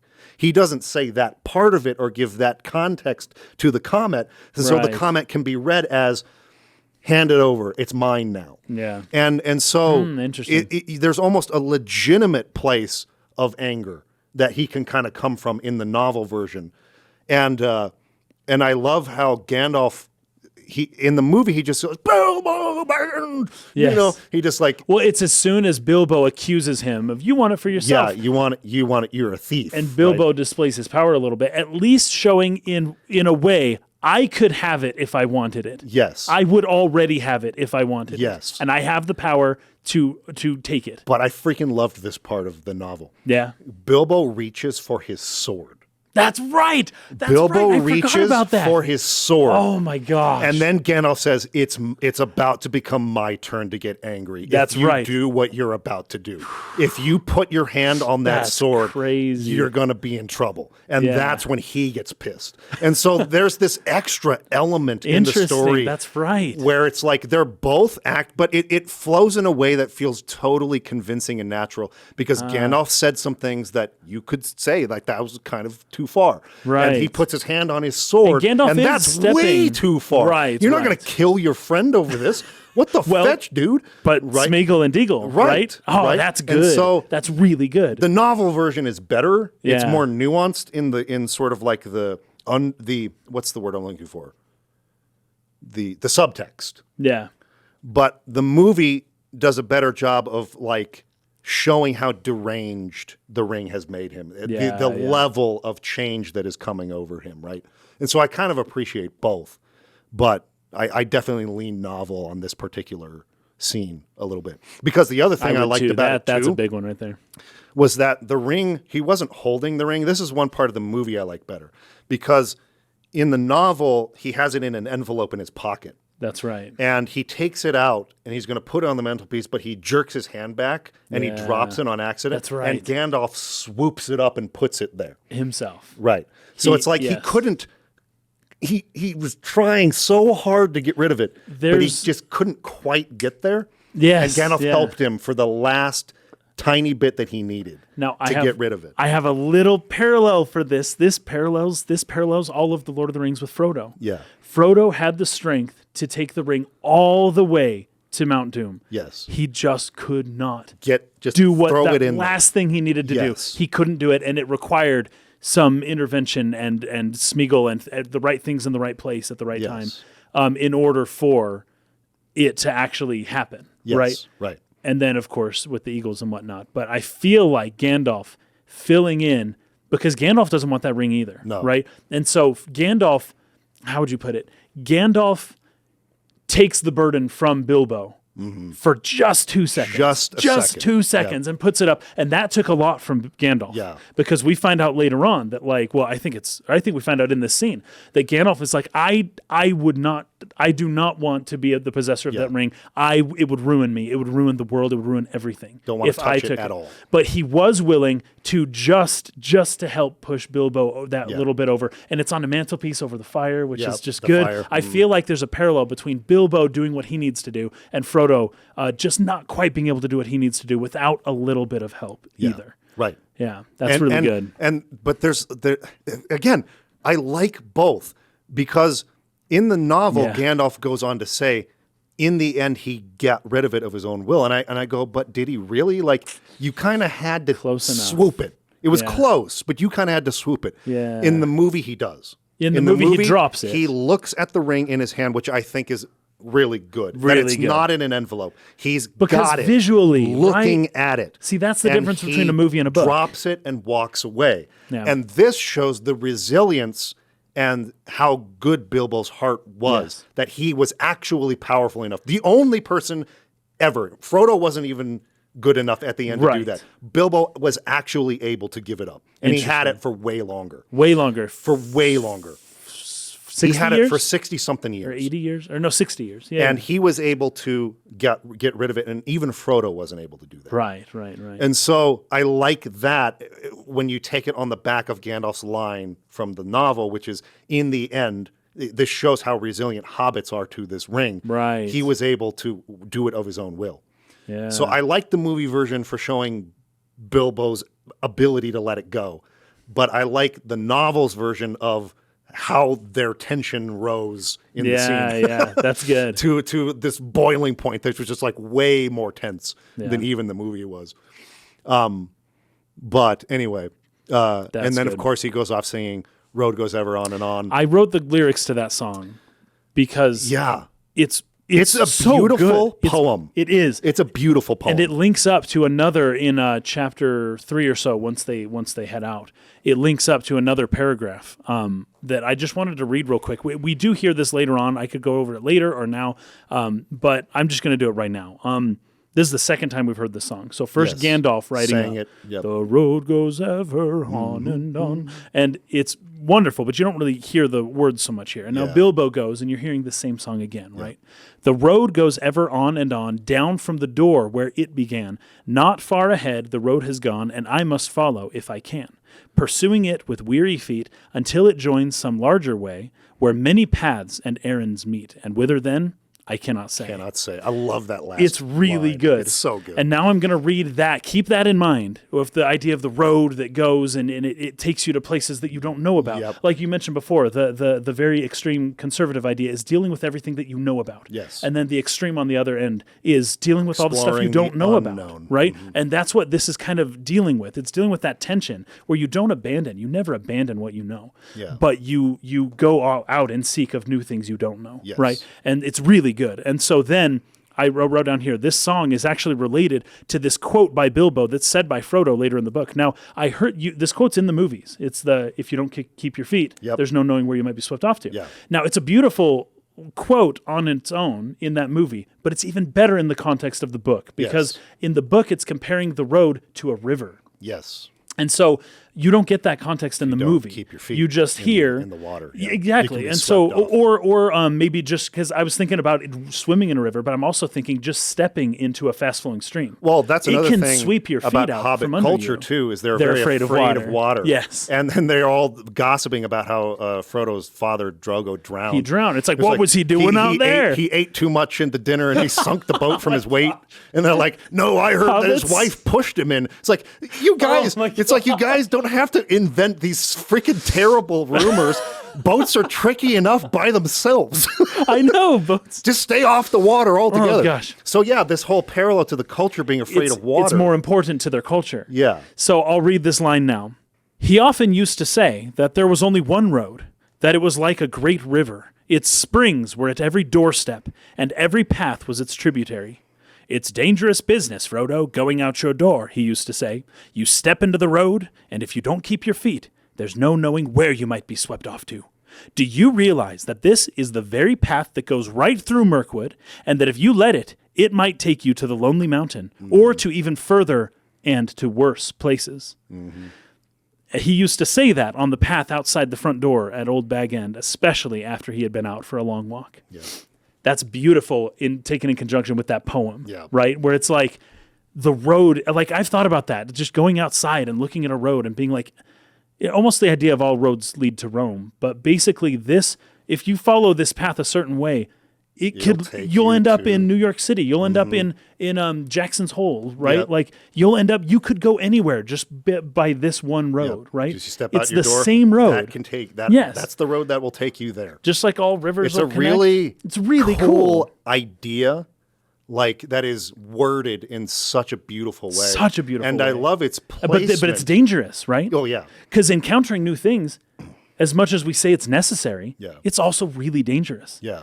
But yet Bilbo goes and does it. It's this idea of the mundane, which is the road right outside your house, which you know and you're familiar with. This is actually the same road that can take you there. It can take you to the most magical place. That little mundane road in front of your door, if you don't keep your feet, it'll take you way over just like a river. And before you know it, and just like in The Hobbit, the end of every chapter in The Hobbit is basically Bilbo lamenting why he ever left his hobbit hole. and it's all like, oh, how did this happen? Well, you stepped out into the road and you didn't keep your feet. You got swept off, and now you're talking to a freaking dragon. And who could have guessed, right? Who could have guessed? How did I get here? Certainly he couldn't have. I got here by that road. But what I love it is that's a way of like reinserting the magic of the world, like re-enchanting what it means to just step out your door, right? And when you say dangerous, but it's also magical. It's also, important. It's also it's so many things. It's necessary. It's necessary, yes, and it's also scary, right? It's all of that stuff all at once. But that road is the very road that will lead you to amazing experiences. I can't get enough of that. And it's even more meaningful to me now, especially I have kids now and I think about this. I'm like, I got to tell my kids that. Yeah, right. I got to tell my kids that just right on your doorstep is the spring that connects to a river that can carry you all the way away if you let it. All sorts of places. Yeah. And I loved the placement of this in the novel because this is after Frodo has left now. He's on his way to Buckland he has faked to he really bought it, but he's faking to move to Buckland. Yes. And He's kind of there with Fatty Bulger. It's Fatty, Frediger Bulger, and no Pippin. No, it's just Pippin and Sam. It's Pippin Fatty and Sam. went ahead with Mary. So it's Pippin and Sam. They're taking his furniture, and they had. I don't know if they had already slept their first night or whatever, but yeah, he's looking at the road. It's before the elves, and it's sinking in. Yeah. Like, because he had delayed the day that he would leave. And he had just, put it off forever. And now he's actually on that road and it's sweeping him. He's in the middle of being swept. Yes. And it's overwhelming him. And whither then, I cannot say, as the poem reads. So he doesn't know where he's going. Placement. Yeah. Sort of to like reinsert that idea in the novel, which they don't do in the movie, but it's fine. Oh, I love it. Okay, so he takes off and we probably should stop there. Well, let me do one more. Let me do just one more note, because it has to do with songs in general. Okay. Once again, as we talked about all the different ways that Peter Jackson and the whole team were able to insert these thematic and these elements of Tolkien and the spirit that pervades the books into these movies. One of them is songs. This is an easy one that a lot of people who are making a cool action movie would shy away from and say, like a lot of people who read The Lord of the Rings, they'll skip the songs at first. Yep. That's not, as long as you read it again and read the songs your second time, fine. Whatever it takes to get you through that book, right? It's a great book. You shouldn't have to do anything. Yeah. But some of the songs can be a little confusing, right? Because you don't know what they're talking about. But inserting the songs, The Lord of the Rings, these movies, there's several times with Éowyn and Aragorn and, of course here with Gandalf and Bilbo and the music in Lothlorien is diegetic, right? Because Legolas comments on it. He's like, they're singing a lament. Like the way that they've incorporated music into the movie and into like the character moments and into just kind of the things that are happening. True to the spirit. It's really true to the spirit of Tolkien, because they could so easily have left it out and been like, no, it's not cool to sing and those songs are weird. Yeah, everyone skips it. Who cares, right? Yeah. But they kept it, right? And it's just one more little thing that I think really helps, because there's a lot of song in, what would you call it? The Hobbit, the cartoon Hobbit from the 70s. Yes. And I guess the Goblin Town one, that's pretty diegetic. The goblins sing a lot in that one. But for the most part, it's not diegetic. It's mostly just the soundtrack, right? It's not like the actual world singing. But in an action movie, I probably would have, had I made it, gotten rid of those years ago when I was younger. It's like, no, songs aren't cool. Yeah. But I'm so glad that they're in now. And I feel like Tolkien would be happy that his songs made it in as well, at least some of them. Yeah. All right, so next time we'll come back and talk about the difference between the time in which Gandalf leaves and comes back. The fact that it was supposed to be like 17 years, but in the movie it feels more like, I don't know, a matter of weeks 2 weeks, or months. 3 weeks. Months only if you know how long it takes to get to Minas Tirith. When you're watching a movie without that knowledge. Yeah, it feels like less Did he time go than that. 2 days away or did he go like 2 months away? Yeah, there's a lot of skipping that's about to happen.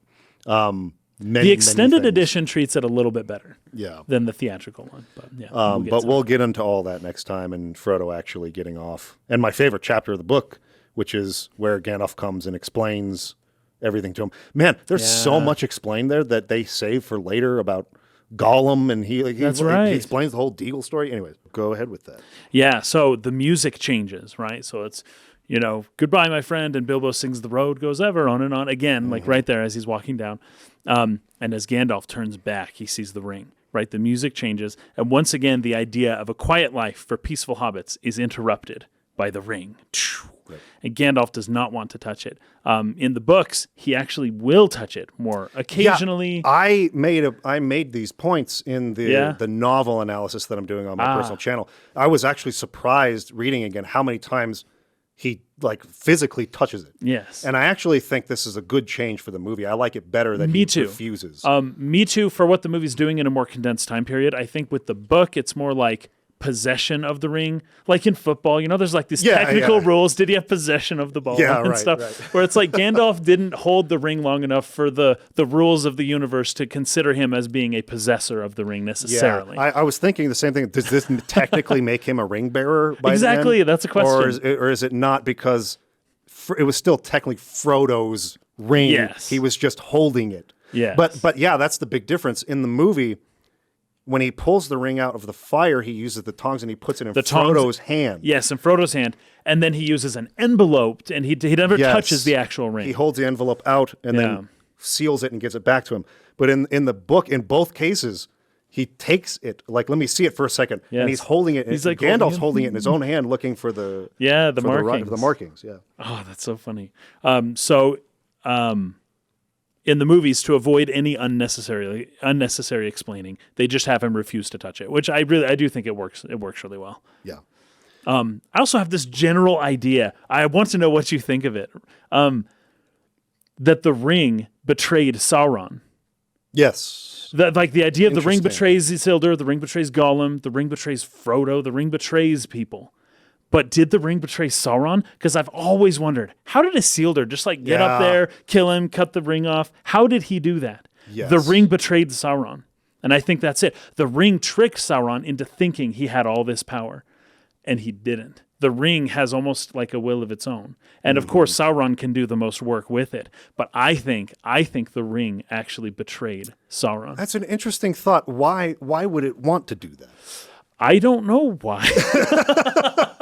That's a good question. What are the intentions of the ring? Like, would it have been hoping to have been picked up by another Maiar or something? No, I think it is built into the ring that it is the double-edged sword that is just naturally built into the nature of the ring. That it just is a power-seeking, free agency destroying item, and even Sauron wields it. That double-edged sword still exists, and it even made him. It even betrayed him in the end. And that's just the nature of evil, I guess. I'll have to think about that more. I've never considered that question. I had that but thought. I have always thought, like, wait a minute. Especially the way it's shown in the film. It's like, why is Sauron, like, reaching his hand down to, like, grab Isildur? Easy was it instead of just, like, killing him with your giant mace or whatever it is that you carry around? And, of course, in the books, Isildur slays Sauron and then cuts the ring off the finger, right? Yes. It didn't happen in that moment. But I still don't know how it happened. I actually even in think the books. It would make more sense in the moment. It's like, say they're in the middle of a fight and there's like a bunch of people around him and he's fighting against a bunch of people and it's just like inadvertently like, whoa, that just caught him off guard. Like accidentally. But not the way it shows in the film where it's like he's just one-on-one. He's just approaching him. Just like, I'm going to reach down and grab you now with my ring finger. I think that the ring cannot be wielded by anybody. Because the evil of the ring will just consume whoever has it, and it will consume them, and then just move on to the next host, whether that host is more powerful than the previous or not. Yeah. This is another big deviation from the book here because Gandalf leaves the same night. In the book, he sticks around for a little bit. Like a week or so, and then he's gone. But he's gone for a long time. He comes back a couple times, but I think 17 years. 17 years before the scene where he actually throws the ring in the fire, reveals to Frodo what it actually is, and all that. In the movie, it's an indeterminate amount of time. I mean, it could be weeks, it could be years, it could be days, like hours. It's probably not days. I mean, how fast? I guess it's at least Shadow one day. Facts have gotten him to Gondor. Yeah, but in the movie, you don't know scale. Like they don't really. I mean, we know the maps and more or less how that works. But I mean, he would have had to have gone to Gondor, gone and done all the research in the archives for weeks, found months, Gollum because they would have had to do a hunt for that. Gotten all the information from him. Yes. I mean, even if we're like being generous with a time scale on that, at least 1 year, at least been a year or many months. Yes, or many months. But in any case, it feels like a lot less than 17 years. Yes, a lot less. Now, one thing that people bring up is kind of a big difference between the movie and the book, and this is another thought I had when reading it this time, that Frodo was meant to be much older when setting out. He's supposed to be 50 years old. 50, just as Bilbo was in The Hobbit. Right, same age that Bilbo was. And so like, Elijah Wood is way too young to be playing this character. He was pretty young. He's 18, I think, when they're filming the movie, right? Yeah. Now, what I loved in the book, though, here, was that it described that when Frodo took possession of the ring, Good point. it immediately began to preserve his youth. Well preserved, yes. So he was 33, which is coming of age for hobbits. And 18 is coming of age for humans. I like where you're going. So the fact that he looks 18, Yeah. even though he should be much older than that, I think still works for the film. I like that. That's And a good point. I was actually looking at the fact that Sam, like, legitimately looks a lot older than Frodo in the movie. Like, what's his name? Sean Astin. Sean Astin, Yeah. I think, was probably closer to 30 when they were filming the movie. He was, yeah. Late 20s, early 30s or something like Yeah. that. And Elijah Wood was much younger. And I was like, man, he looks so much older than him. But it's like, oh, it's because the ring is preserving his youth. He's actually older than him, but he looks younger than him. I think that's great. A point that actually still works in the film's favor. I like that a lot.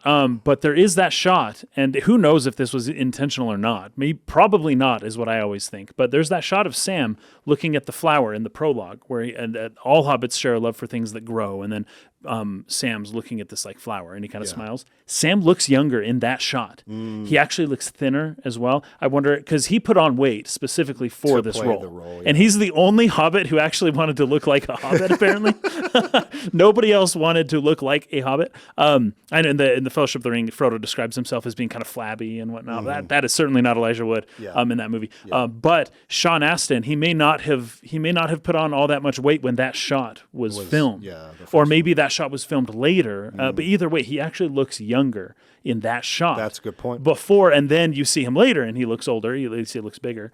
Because it would have been 17 years or whatever it's supposed to be. Yeah.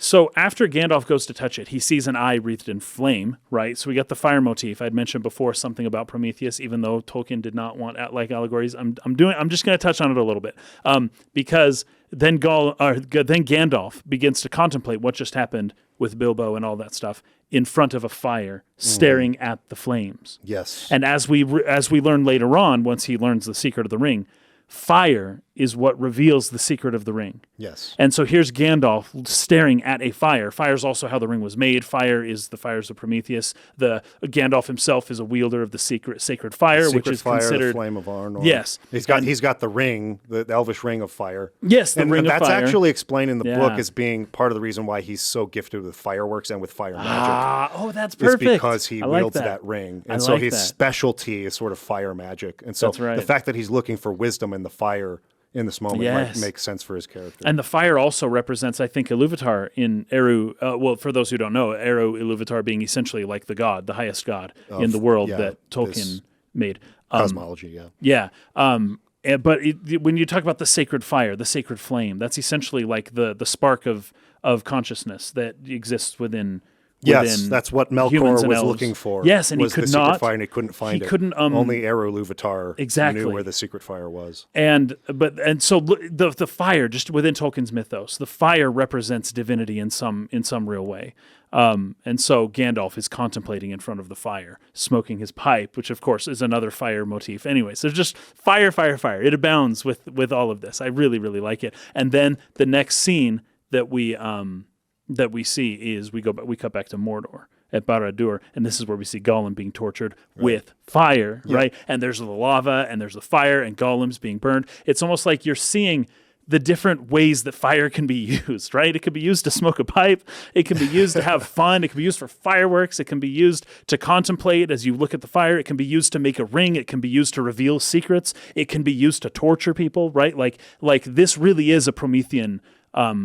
This is what I caught on to this viewing of the movie that I had not previously caught on to in any of my previous viewings, is the Promethean myth and how it kind of is sort of enmeshed within this movie in a very real way. Yeah. I find it very, very interesting. Yeah, and I just want to say too that I like the choice to speed up, I guess, the time scale. Me too. For the film. For the movie, like, in the book, it's played off like, well, we don't necessarily know the movement of the enemy other than they know who you are and they know where you are. Right. But like there's probably time for you to not just disappear tomorrow and create a big buzz. Yes. And it's probably better to create a little bit of a more believable story so that if someone comes looking for you, it'll buy you time as you're escaping where they stay in the Shire looking for you. And I like that for the book. Logically, it sort of makes sense to approach it that way. And then the character Fatty Bulger, of course, playing a big part in that, in trying to distract people and he even takes some of Frodo's clothes to sort of like make it look like he's still living there in his new home in Crick Hollow. That adding Fredegar Bulger into the film would have, I think, been a little too much. Yeah, it would have just burdened it. Yeah. And so it makes more sense for the movie's sake, I think, to speed this up. It's immediately urgent. You have to leave today. Yeah. These dudes are coming right now, and there's no time to think about this or make a plan. Like, you just got to leave now. Which is what Gandalf, in hindsight, in the books, Gandalf says, in hindsight, I should have just had you leave right away. Yes. But I thought we had more time, right? And so basically Peter Jackson is correcting Gandalf's mistake narratively within the book and just having Gandalf get it right that time and do what Gandalf even said he should have done from the get-go. And so you end up kind of skipping through a lot of things, unless you got some notes on the part where the ring, he reveals, because this is all the second chapter, which is... Shadow of the Past. Shadow of the Past. In the with Frodo. Yeah. In the novel version, he goes through all the stuff we got in the prologue of the movie. Yeah. Talking about how the rings were made. 9 for men, 3 for elves, 7 for dwarves. All that stuff. The battle where the ring was cut from his hand. Yeah. He goes into then all the stuff we see in the movie version where he explains that Sauron is looking for the ring. He now knows that this is the one ring, and it's calling to him and all that. But then in the book, he also goes into the whole story of Gollum, which they saved for even like Return of the King's the prologue. Intro sequence. Intro. That whole story is explained right here. That's right. And much of the dialogue that is used later in the film, which I think was also a better choice for the film, to instill some hope in Frodo in the moment where he's like, oh, Bilbo should have killed him when he had a chance. Yes, that whole thing. This all happens right here in their conversation in Bag End when he's explaining to Frodo, like, what the ring is and stuff. You know, I learned a little bit about what Peter Jackson and Fran Walsh, when they wrote the script, or was it Philippa Boyens? I can't remember. It was two of the three, were writing the script for the film. And basically what they did is they both independently read all of the books and then wrote down all of their favorite lines from the books and put them all in a shoebox. And then basically they would pick up the lines from the shoebox, but I don't think they said who said those lines. I think they just wrote the line down. So that way you get different characters in different contexts giving lines in different ways, in a different order. Like Treebeard says some stuff that Tom Bombadil said, and Gandalf says things that Galadriel says later on, or stuff like that.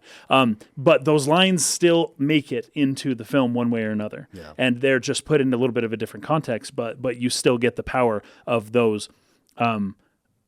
This new Amazon show, The Rings of Power, I don't think they did that, first of all. Second of all, I don't think they could have done that because they were just operating off the appendices. Right. There's not a ton of quotes there. Right. They couldn't use the Silmarillion. Yeah, anyways, just tough luck for them, I suppose. But yeah, that's very interesting about how they exactly put in all these quotes. And they all come at different places in the film. I a lot of them make it in because, you repurpose them for other scenes, but again, this is kind of what we talked about last time. While they change a lot, like technically that happens, I feel like they're very good at adapting it in a way that stays true to the spirit of the novel. Like those lines still appear and they're given in the same spirit.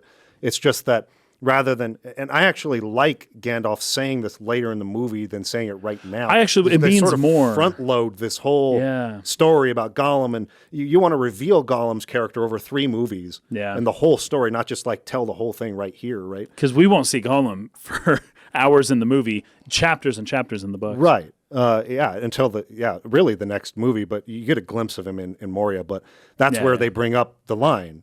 Is there when they're sort of in the belly of the beast moment of that film, and Gandalf instilling some hope, and with those lines about I think it's a sad story, and don't be so quick to deal out death and judgment, and all of that. I really love the way they repurposed those lines. Me too. For later in the movie, but a lot of that happened right here in this chapter where Gandalf returns after all those years and tells him the whole story.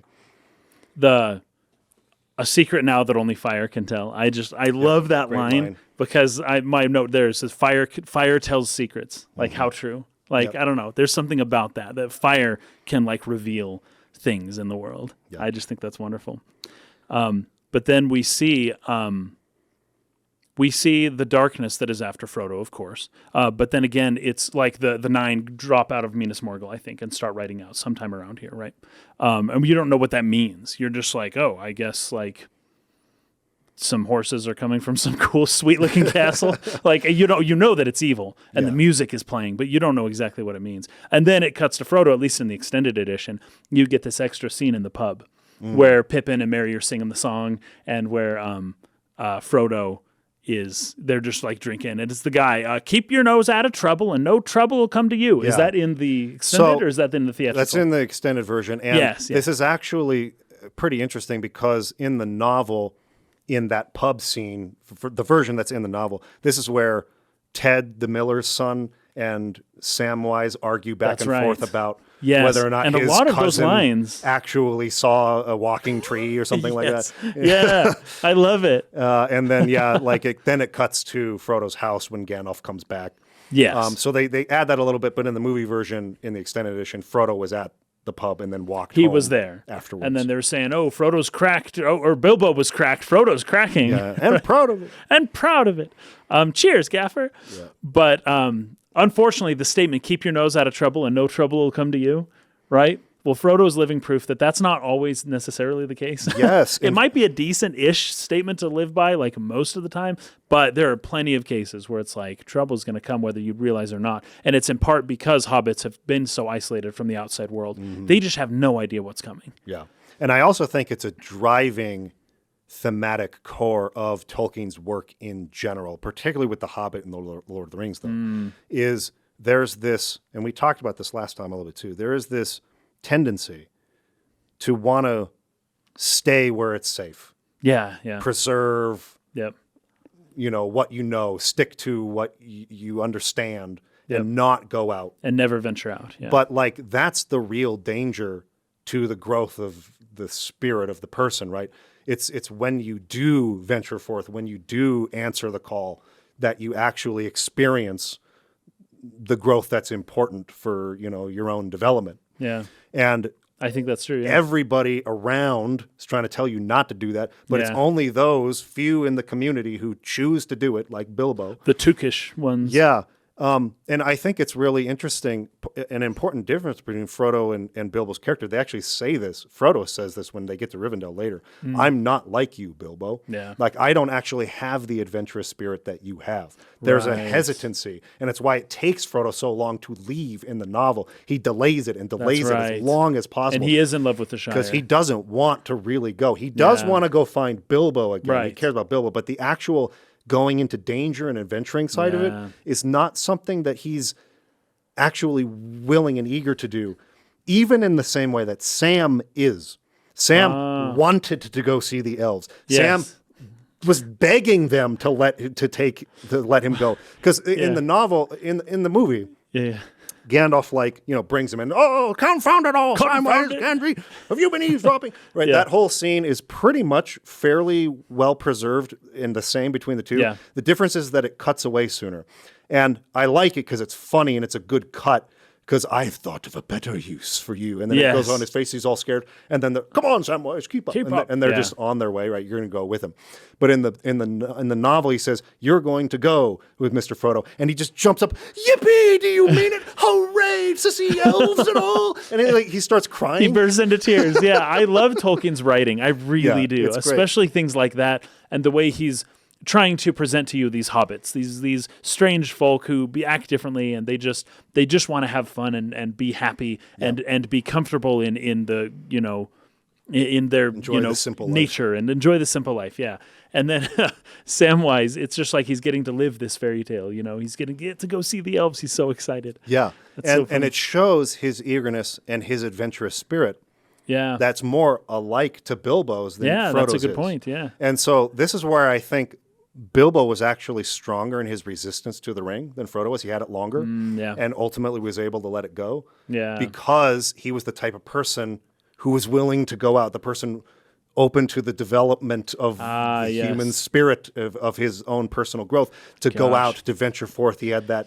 Frodo's not as much that way, and in a lesser time, the ring really starts controlling him. Now, the difference It's between true, it's Bilbo's letting go of the ring, which is passing it on to someone else, not destroying it, Right. is not the same as Frodo's standing on the destroy precipice it. to destroy it. The ring's Would be a call lot would be harder. way stronger. Oh, yeah. But I do think there's an element here where Samwise and Bilbo and their eagerness to go out and adventure gives them a greater resistance to the ring than Frodo's, who doesn't really want to do that in his heart. I think that's a good point.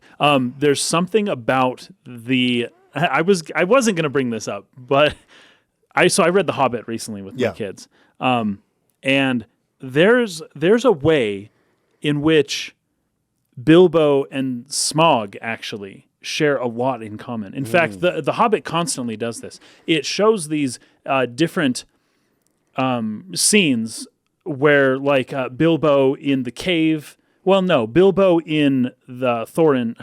Golly, I'm not ready to talk about the Hobbit right now. Thranduil in the Elf King's kind of cavern. Yes, Bilbo is kind of living as a thief, stealing bread and Right. taking things, and he kind of is mimicking Gollum when Gollum lived in the cave, stealing from the goblins, right, and sometimes killing them. And then, of course, there's a lot of similarities between Bilbo and Gollum, sometimes Bilbo and Beorn. Specifically, the way the dwarves all arrive at Beorn's house is the same way they arrived at Bilbo's house, just a couple at a time to try to, like, ease the things, because Bilbo would have said no to all 13 at once, Yeah. So Bilbo and Beorn have a lot in common. And then Bard and even Smaug, though. And this is the interesting part, is that Bilbo the Hobbit is content to live under a hill. It's where he's comfortable. A dragon is only content to live under a mountain with tons of gold. Now, what's the gold that Bilbo's hoarding? What's the item that could turn Bilbo into a monster like the dragon? Well, it's the ring, of course, right? So Bilbo's... And this is so funny because the legend has developed about Bilbo in his little hobbit hole under a hill, the same way that it with Smaug under a mountain, where all the people of Hobbiton are like, he's got gold in there. There's all this gold here. All the Hobbiton people are like trying to figure out how to get in and steal the gold that Bilbo's hoarding. But it's like, no, Bilbo went to Smaug, who was hoarding the gold, and he basically gave away all of his gold, but he's got this ring, right? And that's what he's hoarding, and it is slowly eating at him. Yeah. And Tolkien has that kind of motif going. So neither the dragon nor Bilbo wishes to leave their home. Gandalf meets with Bilbo with 13 dwarves, and then Bilbo meets the dragon with the 13 uninvited dwarves.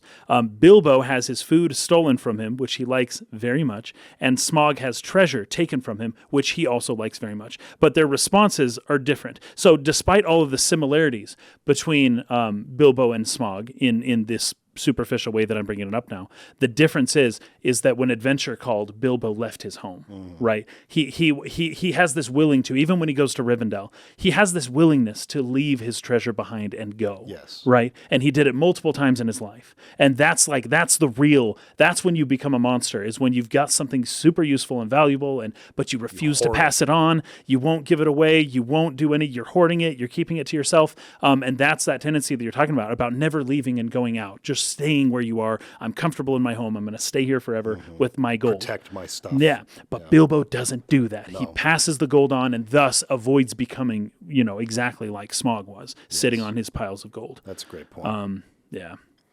So this is where the movie really just rushes through tons of material, skips a lot of stuff. So I'm not going to talk about all of that. I'll talk about that in my own series I'm doing on my channel. But I do think it was the right choice for the film. There's a lot here that even defenders of the novel would consider meandering and not necessarily introducing plot elements that don't have much relevance later, like Tom Bombadil.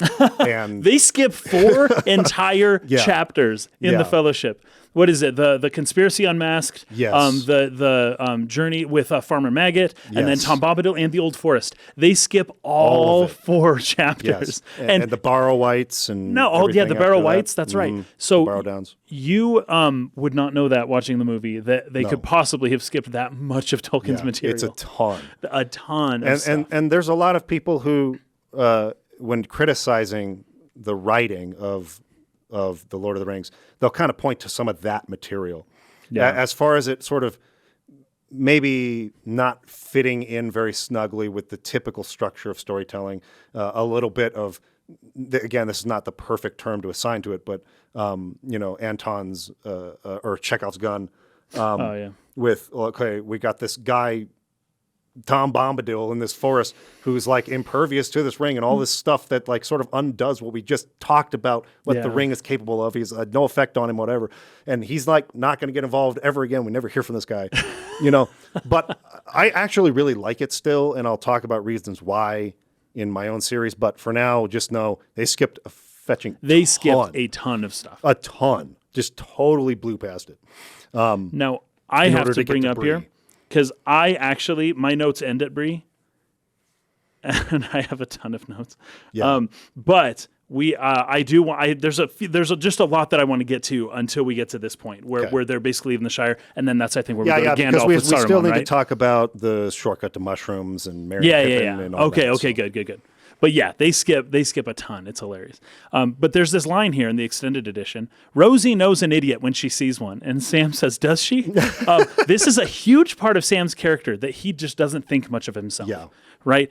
Several times in the movies, someone will try to comfort him in his fears with words that he just doesn't understand because he can't imagine that he's very valuable. So his humility is part of what makes his character so endearing, at least in part because it's so clear to the viewer as the movie goes on that Sam is one of the most valuable people on all of Middle-earth. Yep. Yet at the end of Two Towers, when Frodo's like, I wouldn't have gotten far without Sam, without you. Yeah. Sam's like literally thought he was making fun of him. And if you can listen to what Frodo says at the end of the Two Towers and really just imagine that Frodo really was making fun of Sam. Yeah. Like how brutal that would have been. Just like, I wouldn't have got far without you, you big old lump. And Sam, but that's how Sam took it. That's how he took it. That's a good point. It's like, don't make, what does he say in response to that in the movie? Like, you shouldn't make fun. I was being serious. No, I was being serious. Yeah. It's like, so was I. Yeah. Exactly. And then Sam's like, oh, maybe I am brave. Okay, I could live up to that tale kind of thing. Mm-hmm. But this is our first kind of intro that Sam really has like negative self-confidence, right? Yeah. He really doesn't think much of himself. Yeah. Talking about torturing Gollum to reveal his secrets, that they used fire. And in the extreme heat, Gollum let out his innermost secret. So when I bring out that fire reveals secrets, the way that the good guys would use fire to reveal secret is like on an inanimate object or a ring, or let's use this fire. But the way that Sauron twists fire to reveal secrets to him is to apply it to a living being in torture. And then the secrets come out, right? But I love that so much, the way that fire reveals secrets. It's just... And it's so evil on Sauron. It's really good. There's a detail in the novel they describe that I kind of missed a little bit from the movie. I'm actually not sure why they didn't make this point at some place. I guess it's just tough. It's a really long movie. It's already like three and a half extended. Why didn't Gollum follow Bilbo all the way back to the Shire and just take the ring? Because that's a question that Frodo asks. He's like, why didn't he just come here and like freaking kill him and take the ring back? After like 20 years, yeah. And Gandalf or 50 years, right? Gandalf says specifically that he did try.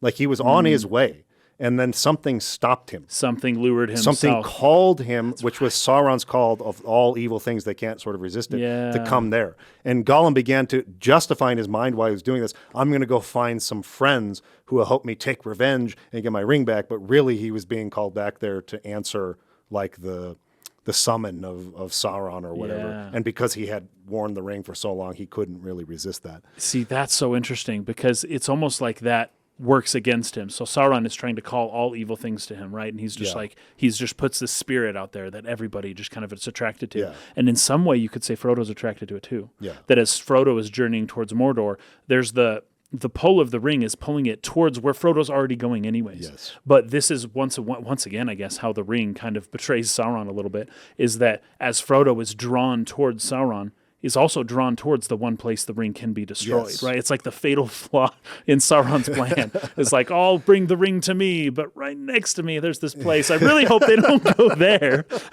But once again, it's just, you can't help it. Like, right, Sauron is just so evil. Evil things are drawn to him, whether he wants to or not. And as Frodo begins to struggle with the inner evil that is in his soul, and as the ring really starts to grasp him, he just moves towards Sauron, and in that way, evil betrays itself, right, and is made into something along the lines of what Tolkien called the Eucatastrophe in his essay on fairy stories. He calls the Eucatastrophe, it's like sort of Deus Ex Machina, but it's not. It's the miracle that brings about the resolution of the story in a way that all the events seemed to like all come together, almost like luck. Even just the very wise couldn't. Yes, have exactly. foreseen. Except for Eru Iluvatar, something like that, where it's like, there's one that maybe could understand how all this was coming together, but nobody else would know that. Well, yeah, even the until Valar it don't, happens, because they're all singing different parts. Exactly, but like yes. they don't see the whole necessarily because they're not the orchestrator or the conductor kind of thing. Right. But all these things, especially Gollum, like all these things move together in this perfect concert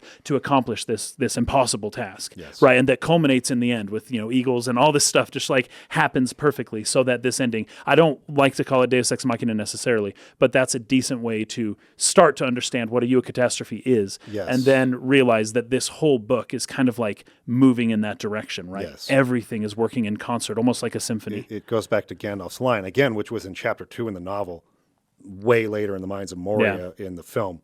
There was another force at work, Frodo. Yes. And if you consider that, you were meant to have this ring. Yes. And that's an encouraging thought, right? So in the Force is something along the lines of meaning, right? What you are meant to, or luck. They often talk about luck, and as luck would have it, this or that. And it's the way Gandalf alludes to a greater force, right? Is very good. It's all throughout Tolkien's work. It's not only Sauron and the Ring's will, which are manipulating events. Yeah. There is another force for good at work, higher than all Beyond of us. Sauron, yeah. And the fact that Bilbo encountered that ring is proof of that, because that's not what the ring wanted to do. Right. Yeah. Like the ring didn't want to get picked up by Bilbo, it just wanted Right. to leave Gollum and probably fall to some orc or something that would, right. find its way. And likewise, the ring didn't want to be destroyed. It just wanted someone to take it to its master. It just Yes. so happens that in its own folly, it let itself, it played right into the hands of Eru Iluvatar. Exactly. No, it's wonderful. Oh, this line is so good. When Gandalf refuses to take the ring, it's a really powerful line here. Gandalf in the book, in the movie, he says, "Understand, Frodo, I would use this ring out of a desire to do good, but through me, it would wield a power too great and terrible to imagine. No, I dare not take it, not even keep it safe." Well, in the book, I have to quote the book here because it is really good. Some of this is Tolkien at his best, I think. But the book says, "No," cried Gandalf, springing to his feet. "With that power, I should have power too great and terrible, and over me the ring would gain a power still greater and more deadly." Gandalf's eyes flashed, and his face was lit by a fire within. The fire within. Okay, just "Do not tempt me, for I do not wish to become like the Dark Lord himself. Yet the way of the ring to my heart is by pity for weakness, and the desire of strength to do good. Do not tempt me. I dare not take it, not even to keep it safe, unused. The wish to wield it would be too great for my strength." This is actually really for good. weakness. Yes. Really good. Because the Istari, the wizards, Yes, yeah. were sent here in the first place to advise and to counsel and to once in a while nudge. use a little magic to Yeah. help push things along, but Right. not to confront Sauron through Directly. power, Yeah. through gaining Yeah, more that's power right. than him, and just because the Valar That's were right. so regretful at their last war with Morgoth. They yeah. totally changed the whole landscape of fetching Middle-earth and just destroyed everything. Yeah. They're like, okay, that kind of interventionism is like not the answer anymore. Yeah. So we'll send you to be like guardian angels, you Istari wizards. Yeah. And you're not going to fight him directly. You're going to help the people Yes. figure out a way. Yeah. And I was always pissed, like growing up, like, why doesn't Gandalf do more magic? We wanna I wanna see him that. shoot lightning and but that was literally not what they were supposed to do. Right. They were told not to act by using their power to confront these issues. Yeah. So that ring represents the opposition of their purpose there. Right. I could take that And use and power. out of pity, become more powerful with this ring than Sauron and vanquish him myself. But that's totally against the mission of what I was sent here to do. Right. But it would be so easy to do it. And Sauron got taken. Just become. Yeah, Saruman got taken by that same exactly. lust, right? Yeah. His whole downfall was he tried to match The power. Sauron with power. Yeah. And that was not what they were supposed to do. A contest of power just yields a world with these supermassive power structures Yes. that will inevitably be used to oppress the people. Yes. Right. And that's just what power tends to do. And so Gandalf is saying, no, we're trying to get rid of something like this. Yes. We're not trying to use it. Yes, exactly. Yeah, very good. And then the way to my heart is by pity.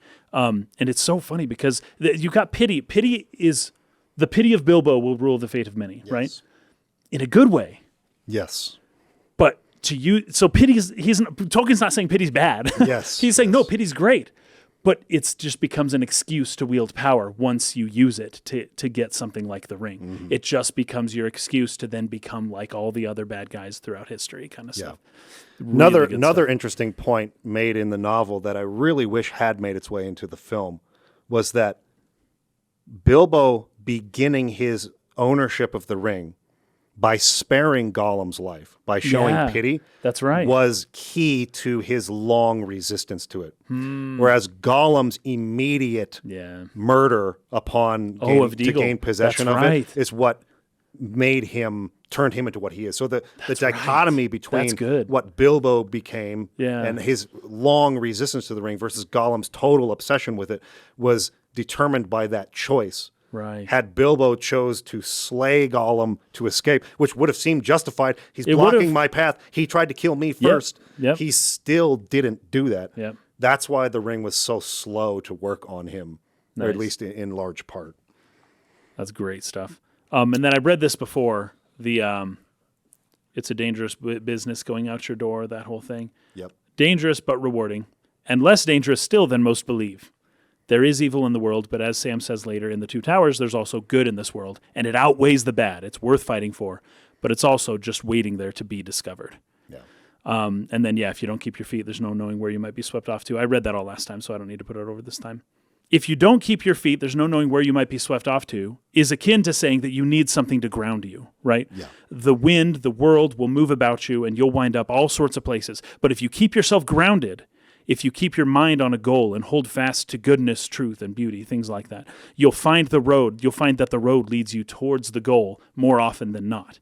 So keep your feet, keep your foothold. Bilbo was barely able to keep his and often was saved by mere luck. Yep. It's dangerous but rewarding. And the idea is that Frodo, what's his purpose? What's grounding Frodo? It's basically his love for the Shire.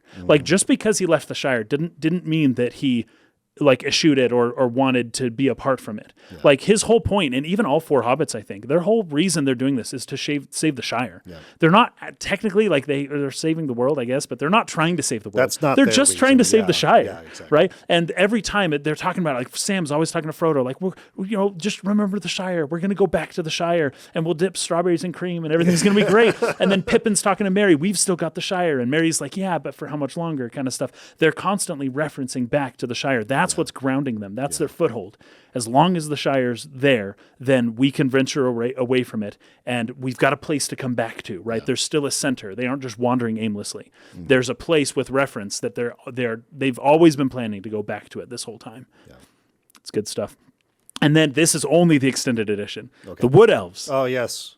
That song is beautiful. Mm-hmm. It's really beautiful. And while this doesn't play at all really like the books, they just kind of see some elves, and that's really all there is to it. In the book, they're cool. actually about to get captured by one of the wraiths. Dark Riders, yeah. He's smelling the ground and coming right towards him, and then he hears the song of the elves and then runs away. That's part of the Eucatastrophe that Tolkien loves to put places, these last moment, by the skin of your teeth. Is that what people say? Yeah. Just barely, you're barely lucky enough to get out of that one. Yeah. That happens over and over and over until it builds. This series of lucky events builds to this, incredible moment. Right. But the song is called A Elebrith Gilthoniel. Mm-hmm. That is what the song is called, and it is a rendition of the song from the book. Right. That the elves are singing. They're singing to Varda, right? Yes, exactly. Elbereth, which is the Varda, and which is Manwë's wife, right? Yeah.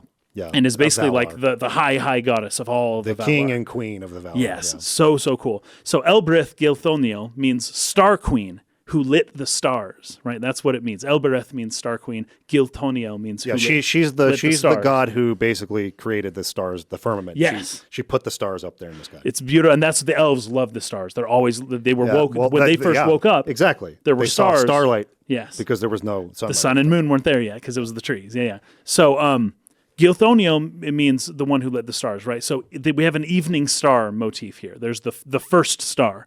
So the one star that hails all the others. So she is Varda, the Valar, the wife of Manwë, the one of the chief gods of Middle-earth, well, the chief god of Middle-earth other than Iluvatar. Her face radiated the light of Iluvatar. She set the star Erendil in the sky as well, which was one of the Silmarils that she blessed. So she is both the morning and the evening star, the one who received much veneration from the elves. And the song is it is so beautiful. I can't believe it didn't make it into the theatrical cut. Yeah. But they're singing in Elvish. And the way Peter Jackson included Elvish into the movie, I'm a huge fan of because he didn't overdo it. Yeah. But he does it in key points that are just perfect. Yeah. And specifically Arwen's voice, I don't know, Liv Tyler, she did a really good job. She did great at reading You Elvish. know, I remember watching the movies growing up, the fact that she was given this larger role in the films. And I think I was just kind of against changes from the novel just on principle as a kid because I just don't change it. It was better. Yeah. But I actually started watching The Two Towers already, and I have liked it on this viewing more than any other time before. Really? It was always my that was always favorite, your least favorite. Yeah, what my too. I think the weakest, but I actually really like how strong a role they gave to Arwen in the movies. Yeah. I think it actually is a really strong choice. And a lot of that stuff was in the appendices, so it technically happens in the novel. It's still in the books. Not on camera, so to speak. Right. And I like that they gave her a larger role, that it was her rather than who's the elf that Glorfindel who rides with I love Frodo. That it was Arwen. I like that they changed that to Arwen. That was very good, although I am glad that Arwen was not at Helm's Deep. Yes. Because Peter Jackson... that would have been a change that would not have made sense. Yeah, that would not have been good. There is footage of her at Helm's Deep. Yes. But that shows you what Peter Jackson was thinking. He was trying to give Arwen a bigger spot, and he made cuts correctly where he ought to have, but he gave her an expanded place where it made sense. So I agree with you there. So now I'm at Orthanc. So we haven't talked about the fight yet. No, we haven't talked about the fight. Gosh. This is the fight. It's probably the weakest part of the whole movie to me. I completely agree. I don't like this scene very much. So the scene is okay at the beginning because it's more exposition. Yeah. And I just love exposition in Lord of the Rings. For whatever reason, well, I know the exact reason. Tolkien has such an expansive world and this really real feeling, this just beautiful fantasy. Like the stories of his world are so fleshed out. So I love hearing that stuff. But when they get here, it's Gandalf is bowing to Saruman, right? And Saruman seems to revel in that. Yeah, and Saruman's just looking up and he's just like, yes, bow to me, right? So Gandalf is telling him, there is still time to preserve the world, but Saruman reminds Gandalf that the world... time do you think we have? Says that the world has changed, right? We have no time. Time is moving, reference to time, and everything's changing. And essentially that's the effect of time, right? The world has changed. And this is where we first reference the Eye of Sauron. Lidless, wreathed in flame, fire in excess once again. Just fire in abundance. So much fire. Like Sauron is really pissed that he can't have the true fire. But he's got whatever fire he can find, right? Yeah. What did you think about the decision in the movie to make the Eye of Sauron a very literal physical thing versus like a concept of his ability, his spirit to like project itself and see things? I've always gone back and forth on this one because when I read the books, I'm like, I'm so glad they didn't do this stupid eye thing. But when I watch the movies, I'm like, it's a movie. Films are a visual medium, and I don't know how I feel. I guess like I don't hate it that much. I didn't know what it was at first. I didn't realize it was an eye when I first watched these movies 20 years ago. Here's where I fall on it. I love like the actual technical visual they created in the film of pretty like, cool the slit with all the fire, and the fire doubles on itself, kind of, right? I like how that symbol appears to Frodo when he puts the ring on, when he's in the ethereal wraith world, and so it's like a visualization of Sauron's ability to see all, particularly anything to do with that ring when it's being used. Well, in that case, when it's when he puts the ring on when he's in when he's at Rauros, the Falls of Rauros, that makes more sense because he's standing on top of a tower, and I think he actually sort of looks towards Mordor. It zooms all the way into the tower and goes up. And no it shows problems the with eye that. on top of it. I thought that was cool. But these Yes. other ones where it's just kind of a little, what's the Like word? a flash or A whatever. juxtaposition or, just a little montage cut. Well, even I don't know. even when the ring falls onto Frodo's finger in Bree at the Prancing Pony, and he's like hiding, and then he sees the eyes, like huge eye. You know, like what does he say? I see you. There is no life. There's no life in the void, only death. Only death. Which I love. Whenever just Frodo's nihilism. wearing the ring, I always guess sort of intuitively figured that eye was just this ethereal representation of Sauron's power to see. But then later on, Frodo when we get acknowledges to it. The Two Towers in the Return of the King, that image at the very end of Return of the King, when the eye is literally like skrrr, as like the thing is breaking down, Yeah. it just looks really silly to me. Yeah. Like I wish it hadn't been It does a represented bit. as a physical thing as much as Yeah. just a concept, an abstract concept for a symbol for the power he has, that his spirit has. Yes. Now, I also get that, again, like you're saying, in the film, it's a visual medium. We need some physical, visual representation That's of Sauron why I go back being and forth. vanquished. Yeah. So I get it. I just Yeah. don't like the visual of the eye, like panicking and freaking out. As Well, it here's just the looks thing. Weird. Here's the thing. Bilbo had this ring for like 60 years. Yeah. And he would often put it on to just avoid being Yeah, seen, or right. if the Sackville Baggins just showed up, he just put on the ring. Yep. Was he seeing this when he put on the ring? I don't think so. Put on the ring, this massive eye. Well, I think at right that next to you. time, wouldn't Sauron have been in Dol Guldur? Actually, Well, no. he would have been cast He would out. have been cast out. But he may not have been all that much powerful in Mordor yet. he might have not regained all of his strength Maybe in Mordor. to form be into able an to- eye. Yeah. Well, this is funny because I think Saruman says, I think it's in this scene, he says he cannot yet take physical form. Yes. Yet Peter Jackson's like He's taking a eyeball physical looking around. fireball form. That's a form. That's Yes, physical. Exactly. Right? Exactly. Anyways. So, yeah, I guess I'd go back and forth, but I agree with your critique on that. So, and then this is one. Saruman is the white, but he surrounds himself in black. His tower, he is elevated above the trees, above the earth, above everything else in his tower of blackness.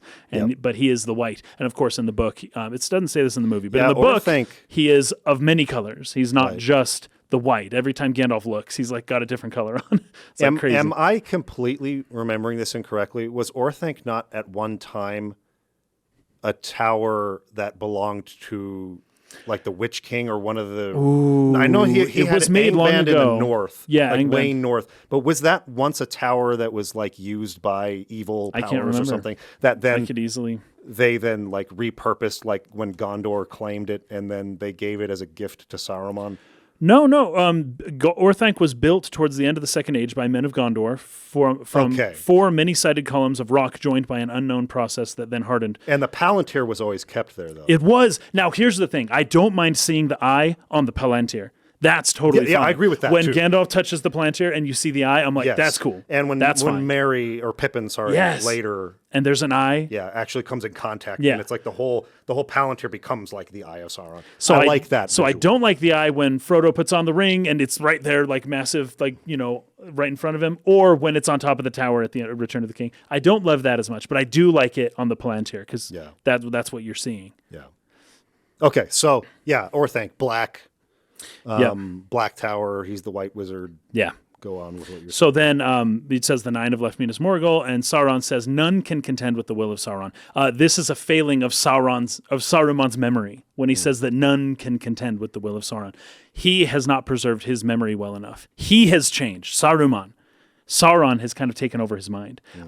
Because Gandalf, he everything he says about Gandalf is more or less true of himself, right? Yeah. So he's saying, Gandalf, you're slower than you used to be, right? Oh, it's because you're smoking the pipe. Your love of the halfling's leaf yeah. has clearly slowed your mind. But then it's like, no, and then, the world has changed, Gandalf, right? But it's like, no, he's the one that's changing, and he's the one whose memory is faltering because he doesn't remember where he comes from. Yeah. I feel like, because Gandalf seems to be more or less bound to the necessities of mankind while he's in Middle-earth in this form, because Gandalf is basically a Maiar. He doesn't have to sleep. But while he's Gandalf, while he's a person, he does have to sleep and eat and do all these things, and he is affected. Mortal form. I think that's true of Saruman as well, where it's like he's subject to some of the limitations of mankind, including a failing of his memory. And that was on purpose. Yeah. Yes, right. But that's what's happening here, that Saruman is kind of not remembering well his purpose, Yep. why he's here. Although in the book, this is so interesting. In the book, Saruman meant to feign allegiance to Sauron. Yes. So what he says to Gandalf is that we will subvert him from within, right? Now, the movie doesn't do that, and I think it's fine that the movie doesn't do that because, like, I don't know, it's better to just say that Sauron's just a bad guy, Yeah, I guess, right. for the purposes of this film and for what Tolkien was more or less going for, because Gandalf says, no, you know that that's not what you're doing. Right. Gandalf sees right through him, is like, you're saying this, but you're not. And even if you do overthrow Sauron, you're just going to be the next Sauron. And exactly. it's obvious to Gandalf. He's like, this isn't right. That's why you've been pursuing this ring and lying about the fact that for all these years, because you wanted to possess the One Ring. Exactly. This whole time. He withheld the White Council from expelling Sauron from Dol Guldur a long time. for a very long time. Yeah, the ring was washed out to the ocean a long time ago, even though he had his own servants going and searching the Anduin for it. For a long, while saying, it's because he said, the ring got washed downstream and it was lost in the ocean. Yes. But he was looking where he knew that wasn't true. Mm-hmm. So then Saruman has taken the fact that none can contend with Sauron, even himself, to mean that there is no hope, right? Yeah. But there's, I think this is in the Council of Elrond in the book. Gandalf says something like, only a fool would say that there is no hope and would just give in when there's no hope. Yeah. I think he says something like that to Boromir. He's like, there is always hope, even if we can't see it, right? But Gandalf understands the exact same fact that, that none can contend with Sauron, but he dare not use the ring. He even admits later on in the book that Sauron is objectively more powerful than he is. Gandalf says this outright, like, he says this, I think, to Frodo or something. Yep. I am the most powerful being you will ever encounter unless you meet Sauron. Yep. Right? And so Gandalf is admitting, I am not as strong as that guy. But somehow Gandalf still has hope. He's the only one who remembers well his purpose and history. He knows that there are other forces at work in the world more powerful than Sauron. And he has faith that they will not abandon the world to shadow and death. As Gandalf says, even the wise cannot see all ends, right? So Gandalf is very humble in that sense. Being the second most powerful being in all of Middle-earth, he even submits to Saruman because that is Saruman's rank, his position. Yeah. But originally Galadriel wanted Gandalf to be the leader of the White Council. And Gandalf turned it down. Yes. There's also in the Unfinished Tales, or maybe another essay written by Tolkien, he talks about how Gandalf, or Olorin was his name in Valinor, for a long time tried to refuse to go to Middle-earth because he was afraid of Sauron. Right. So he already knew he wasn't as powerful as him. Yeah. And but he's like, that's okay.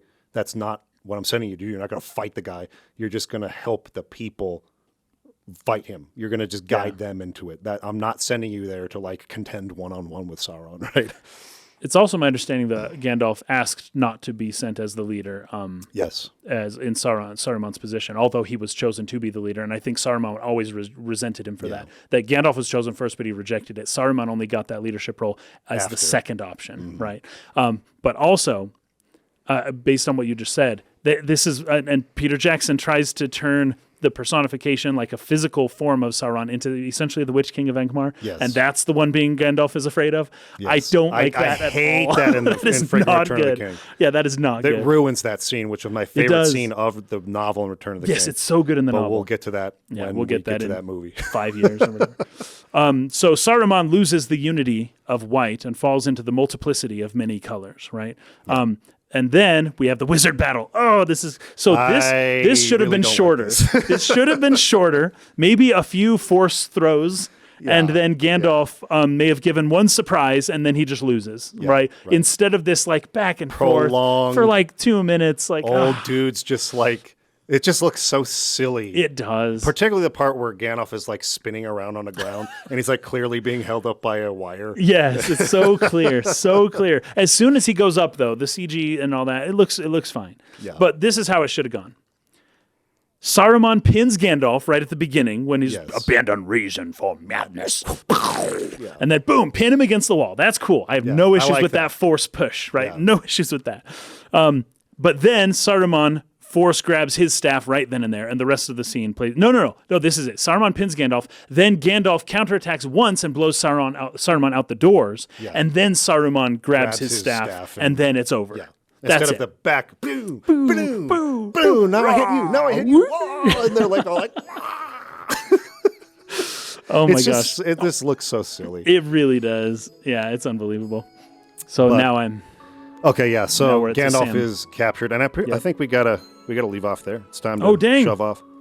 But yeah, we'll Okay. pick up next time with Sam and Pippin. Don't you lose him, Mr. Yep. They're Mr. in Farmer Samwise. Maggot's crops. The shortcut to mushrooms, and then Yeah. the first time we see the ring raid. That's approaching. right. Yeah. Oh, that's So we'll pick up there next time. Thanks for watching, everybody. See you next month. Peace out.